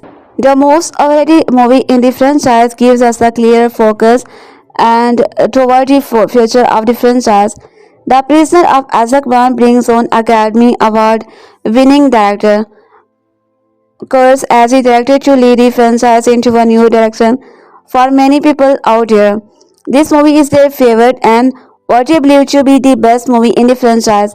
In my other review of the previous two film movies, I talked about how I grew up watching them along with the Star Wars prequel and how I had seen them many times over as a kid. This was the last of the movie that I watched numerous times before finally getting to see one in theater. This one has always been one that I liked. Before going to my rewatch, I did some research into what other people thought, and for the most part, I came to the conclusion that many think of it this is the best and their favorite.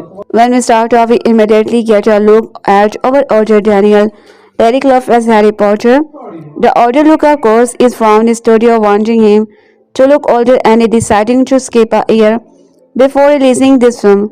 It's a different approach than what they did with the first two films and step in the right direction. Right now, the fact that he inflicted a man upon an unsuspecting public, it would be possible to feel some sympathy for Chris Columbus right now.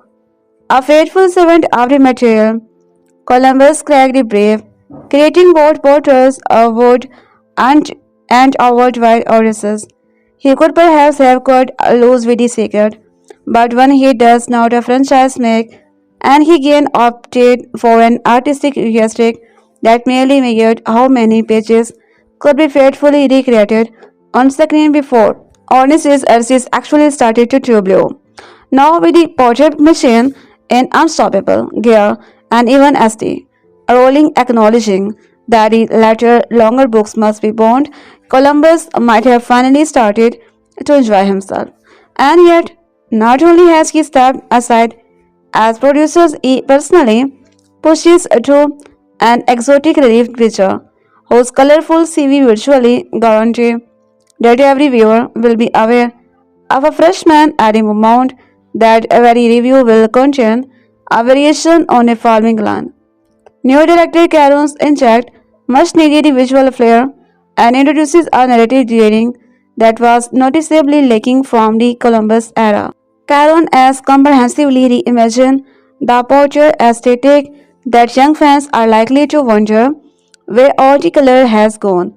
From the moment any pro-functionary Dursley relying as much on white angel lessons as he does not own computer-controlled tracking.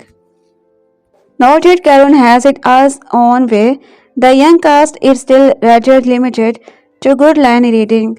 They are not bad exactly, but they are being asked to shoulder an increasingly heavy burden and it translating the glimpses of the excellent trivialists and the ultimate imply demonstrate that the expositional dialogue need not to be entirely bereft of character as with the all plot, the time recognizable three-act structure to the put instead.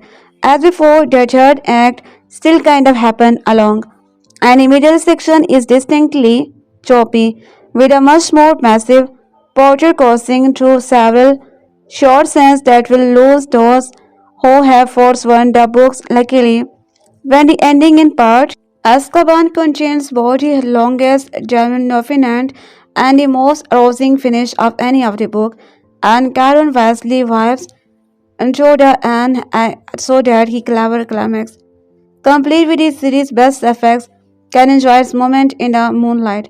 Here at last Harry Potter and the movie Adventure Halls itself up to the standard set by the brilliant books and a middle-aged Mexican emerge as the story's unlikely hero.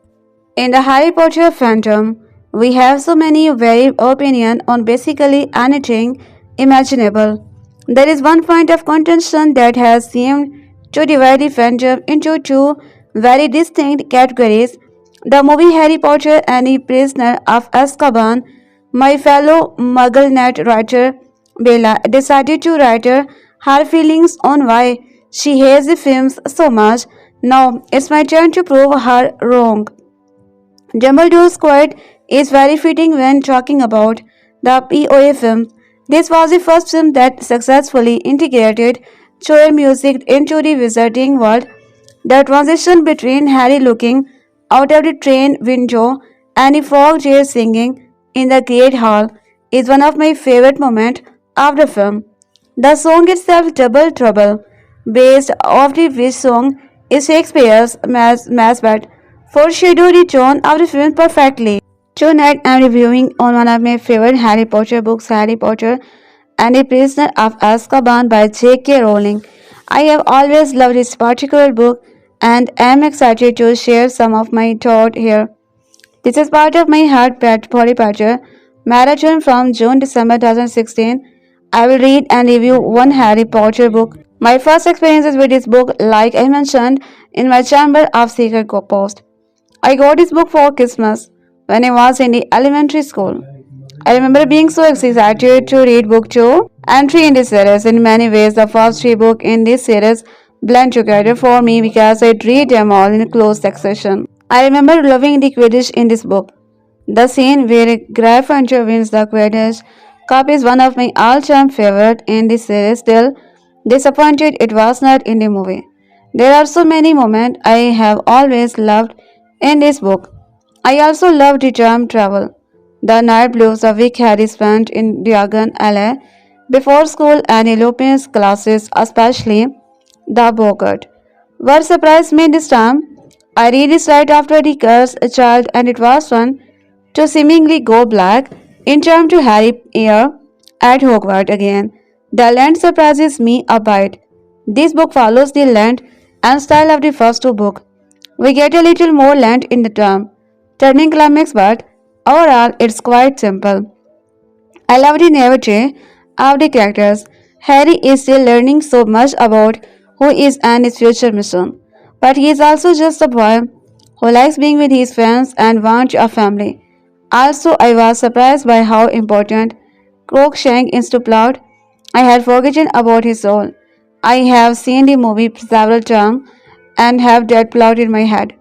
I was surprised at how slight differences in the book are in my opinion. For example, I like the way Harry and Hermione are not seen at all in the past except for Harry's patrons. One of my favorite settings this time around was Hogsmeade. I would have loved to go on to Honeyducks, Zankos, and the Three Boomstick for a butter prayer. Who I love most in the book, I love Lupin. In this book, he is such an inspiring and talented teacher. I want to take a class from him. I also love how he teaches the importance our friendship, and also how to have fun. He is great role model and friend to Harry. I really like Sirius Black for his complexity and his loyalty. He is such a strong character and immediately connect with Harry. And there is so much more to their relationship to come. I still hate Cyrus that in book 5. I love Oliver Wood in this book because he is so crazy about winning the cup. And then just he just stops when they actually do. I love Hagrid because he tries so hard to be a good teacher, but he is still a bit ridiculous about animal. Also, I love this celebration when Buckbeak escape. Finally, I love Professor Trelawney. She is so crazy and so wild, and more importantly than anyone more realizes how I see Harry, Ron, and Hermione changing. I have enjoyed how innocence and inexperiences these are thus far in the series. They are just starting to understand how to use magic, but you are always willing to try to save the world. I love that looks forward to seeing them so much at the end of each summer. It makes me laugh how much Ron and Hermione argue in this book. And almost always all silly things. I love how Harry connect with Cyrus at the end of book. I think it is so interesting that he fear and Dementors more than the Voldemort. He is already learning to control his fear, which becomes more important as the series continues. We get hints of his larger connection with the Voldemort in this book. So much will come in this next book. What I learned from his book. The truth can be difficult to attain, but is always worth seeking. Sirius is the inspiration for years in Justly, and Harry thinks, but we learn important detail about those events that change relationship and future event. Happiness can always overcome fear.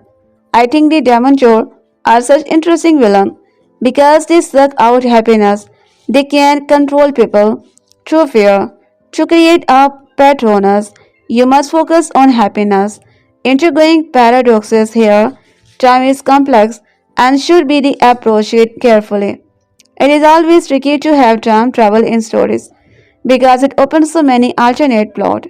What I like about time travel in this book is the caution they use and the purpose of the exchange.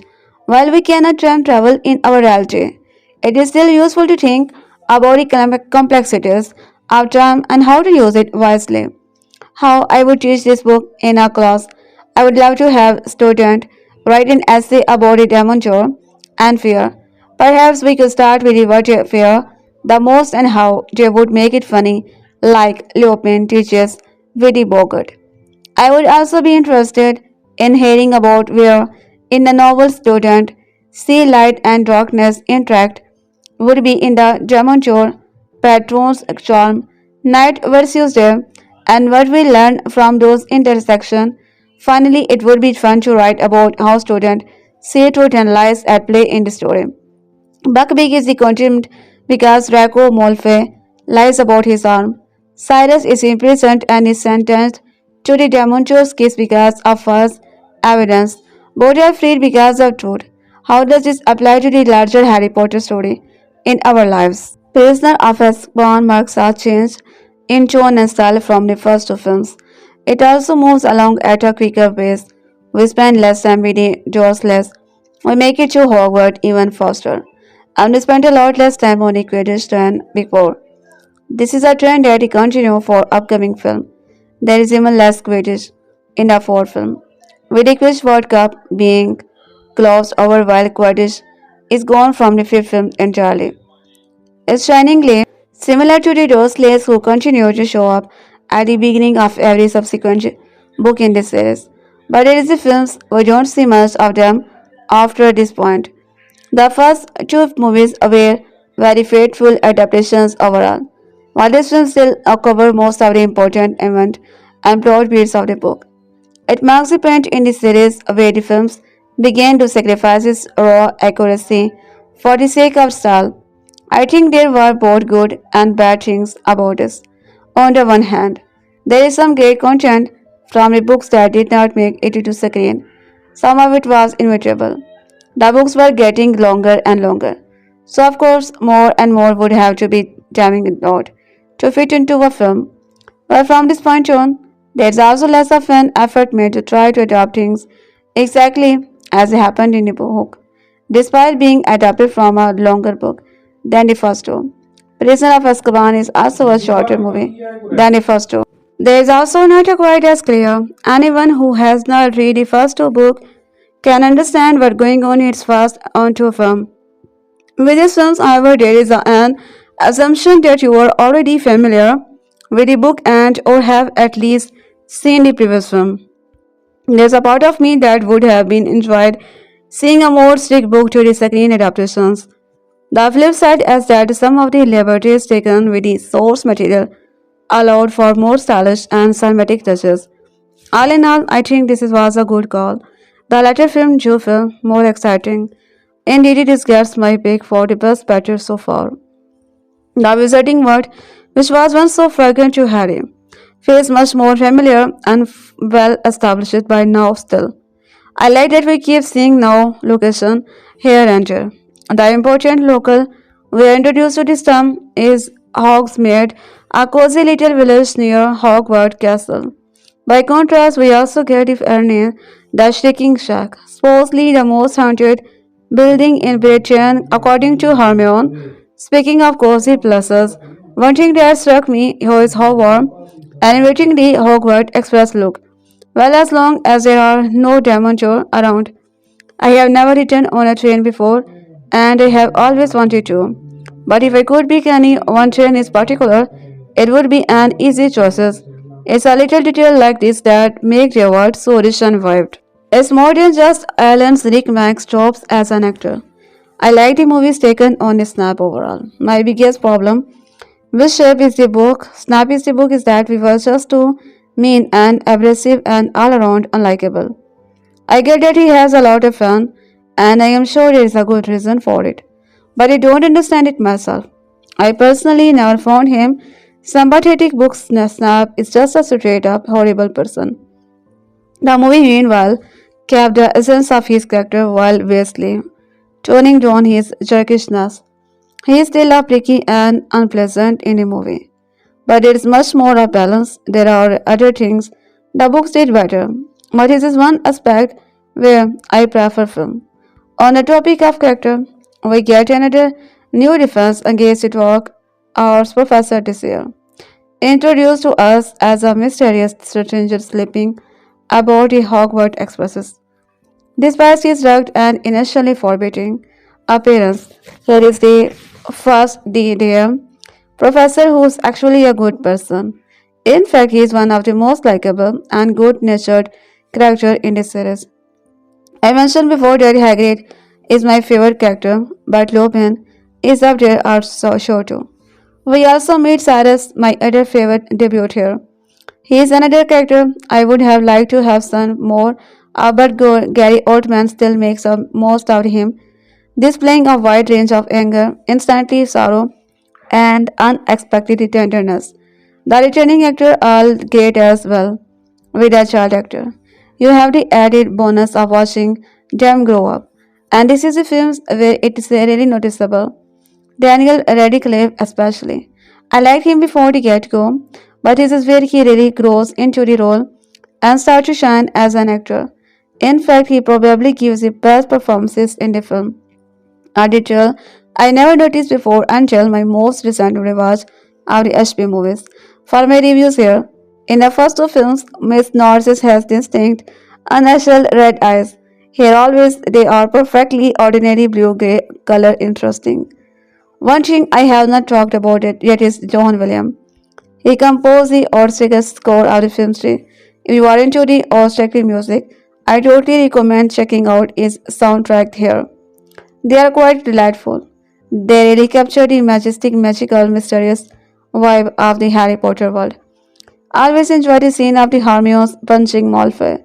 Despite horror films gradually become darker, they also become more overtly comedic in a lot of places to balance it out. Like Aunt Marge inflating into a balloon. On the flat ladies are singing really loud to try to break up a glass. And how could I neglect to mention the Shrunken's head on a night bus? Is this sort of goofy, random yet priceless moment better not seen in the first two films? Alas, there is no extended cut of his own like there was for the first two films. None of the later Hasbro films had extended cut either, which is too bad. I would have loved to have seen them. I think this film, more than any other, is a make or break. If you were not a fan of the first two films, Prisoner of Azkaban might be one that make you decided, hey, this is actually pretty cool after all. Or else, if you really enjoy the film too, the change in style here, which continues for the rest of the series, might alienate you.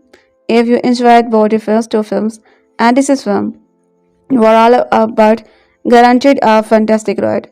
Or if you are made it is fair and you are still not impressed, then you will know that Harry Potter probably is not for you. Regardless, I give this is on one my wholehearted thumb up. See you again for Harry Potter and his Goblet of Fire. First of all, poor Aunt Marge. How the blesses was she to know Harry has a powerful wizard in training? Why did no one tell her before?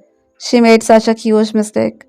Such a horrible thing as being all blown up should never happen to such a kindly, good-natured soul. Kidding totally deserved it. Anyway, also I do wish there had been a much greater appearance by the ghost. This was probably on par with the second book, as good as the first year, as many other interesting new plot points. Characters and creature. These are few of my favorite things, Professor Lupin. The time travel. I am a sucker for my time travel and the Dementors. For so many reasons, my respect or rolling creative genius has been blasted by each of these three books. There were a lot of ingenious creative touches in this current work that demonstrate as the embodied of depression genius.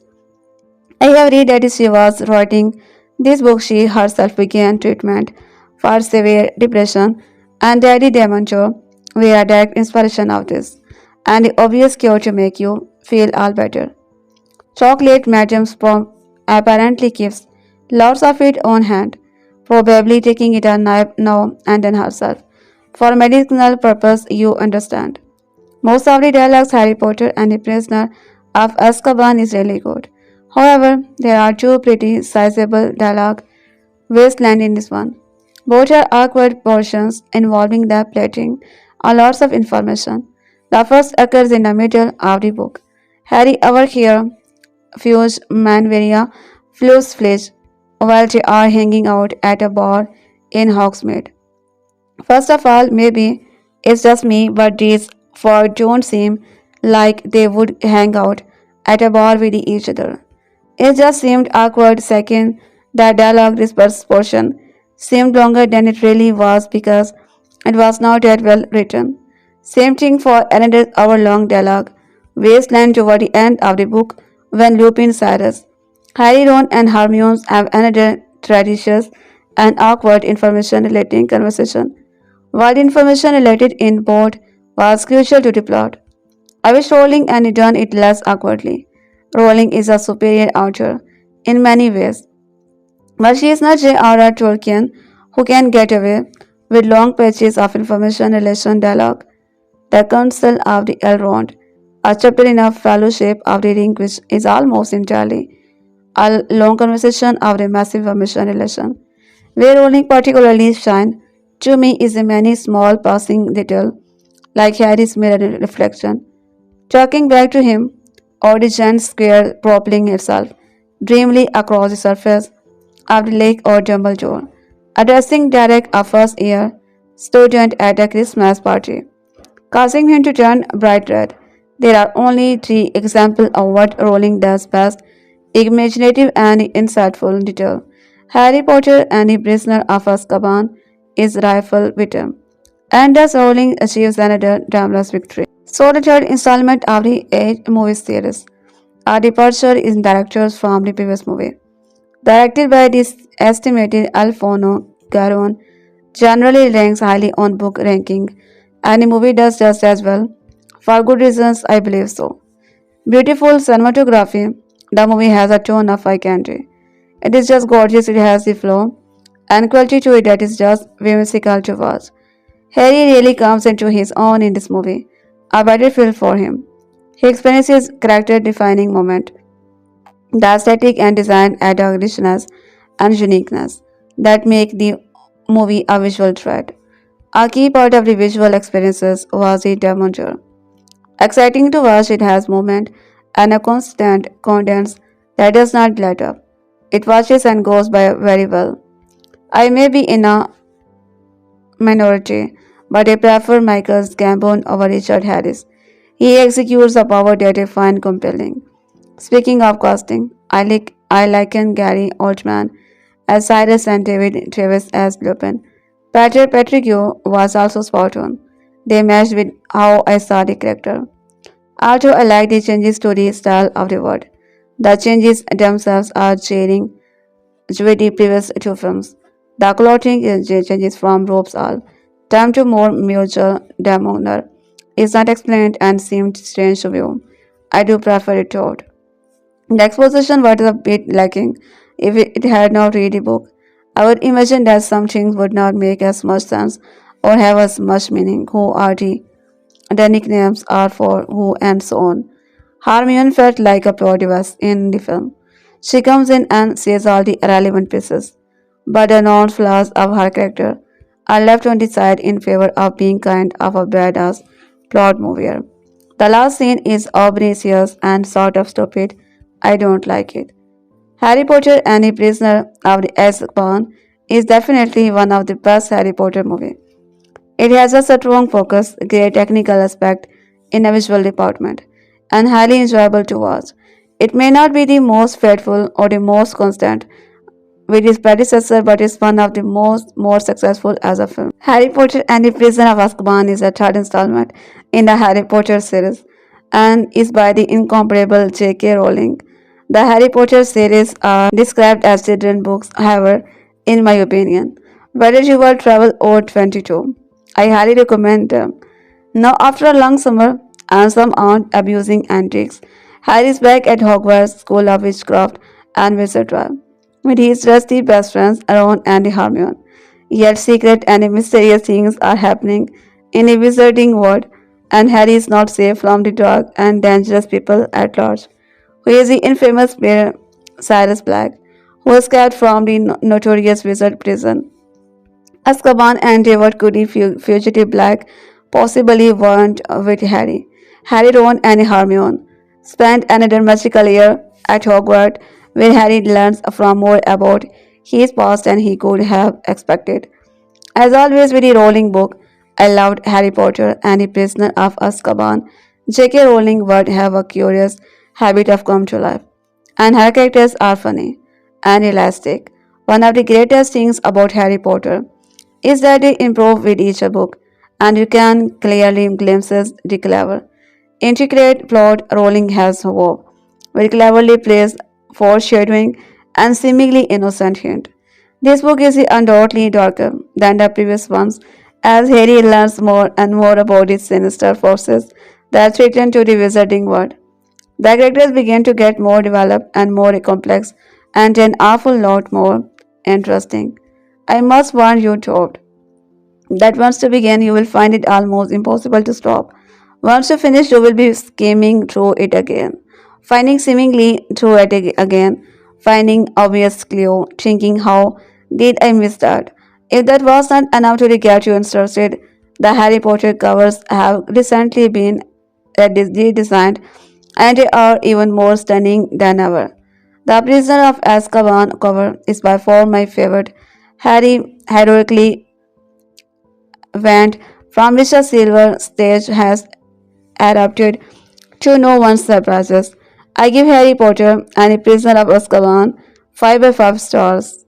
With a story that changes the game for the rest of the series, director Alfonso Cuarón arrives in the universe of Harry Potter with a vision that enthusiasm that comes together to expand, nurture and immature this world of witchcraft and wizardry. If Christopher Columbus gave birth to the film universe of J.K. Rowling multi-billion-dollar wizarding series with Harry Potter and the Sorcerer's Stone and Harry Potter, and a Chamber of Secret. Then Alphonso Garrett wins it a baby battle with Harry Potter and a Prisoner of Azkaban, and teach it to fly on a fireboard before it can even think about crawling. Continuing the double dip home video releases, Warner Bros. Has delivered yet another Blu-ray collection that is truly worthy of being called an ultimate edition of my favorite film in the entire Harry Potter franchise. Read more about his spectacular Blu-ray release after the jump. After Chris Columbus gathered the nuts and bolts to bring Harry Potter to the big screen, someone had to take the training wheel off sooner or later. Thankfully, has changes in the character, visual and tone of the franchise comes at a time when the story takes a dark turn, and everything we think we know about Harry Potter is thrown into a upheaval. It's hard to believe it's already been 6 years since these films came out, but because of their length of time, there is not much need for me to delve too deep into explaining this story as you have probably seen it countless times in theater, on DVD, or perhaps on ABC Family. Long story short, it's Harry Potter's third year at Hogwarts, and not only does he have a mysterious yet helpful new defense against the dark arts teacher, but he is also trouble brewing as a convicted murderer. Sirius Black has escaped the wizard prisons Azkaban and has Harry in his sight. For my money, this is the best films in the franchise from the mature terms. Dark subject matter, coming of age nature, change from cheesy wizard hairs and robes to more casual and fashionable wardrobe and beautiful visual. It's a near perfect adaptation of J.K. Rowling's beloved book, which also just happened to be my favorite as well. In addition, Harry Potter has never looked better with its Blu-ray releases that shows every detail and make the magical creature. A staple of these particular releases, look are more realistic, but where the film is truly the star of the home video releases, is the Superman that makes us Ultimate Edition, like the truly spectacular coming in a superbly crafted box art that's actually thicker and more intricately designed than the hand-covered version of the book. You know that it's plenty of goodies content, then so what's inside box, along with a 48-page collectible booklet highlighting the creature of Harry Potter, a removable 3D lenticular cover, and two character card featuring the Hermione's Ganger and Sirius Black. Achievement of the supplement on its release continues the epic 8-part documentary that, when all is said and done, will be no shorter than an 8-hour documentary chronicling nearly every phase of the Harry Potter franchise from the Sorcerer's Stone to the two-part final of the Deathly Hallows. Clocking is just over an hour. This installment focuses on a various creature and the hard work that went into bringing J.K. Rowling's imagination to life on the big screen. Thankfully, this is particularly supplement is also presented in HD, going behind the scene of every film. This documentary venture in the creature shop, giving us a look at the gigantic, fully functional, mechanical version of the air gag, the Buckbeak the Hippogriff, the Hangman's Angel Dragon, and much more. If anything, this supplement gives you an appreciation for all the amount of the hard work for dozens of people that goes into a crafting a creature that may only appear on screen for a few minutes. In addition, hearing the director and actor talk about the creature really makes you realize that it is a more than presence just for the fantasy's sake. Inside Nick Durden prominently featured in the above one documentary in his 8-minute feature. Special effect and creature designer Nick Durden takes us on a tour of the creature shop featuring the various makeup, prosthetic creature molds, animatronics, and more. My favorite bit is briefly seen in the background where a poster of the Twilight Saga's Robert Pattinson has a Moses down on it. The magic touch of Harry Potter. This 45-minute special delves into the making of the first time film, with a more intense focus on a prisoner of Azkaban, complete with the cast and a crew interview.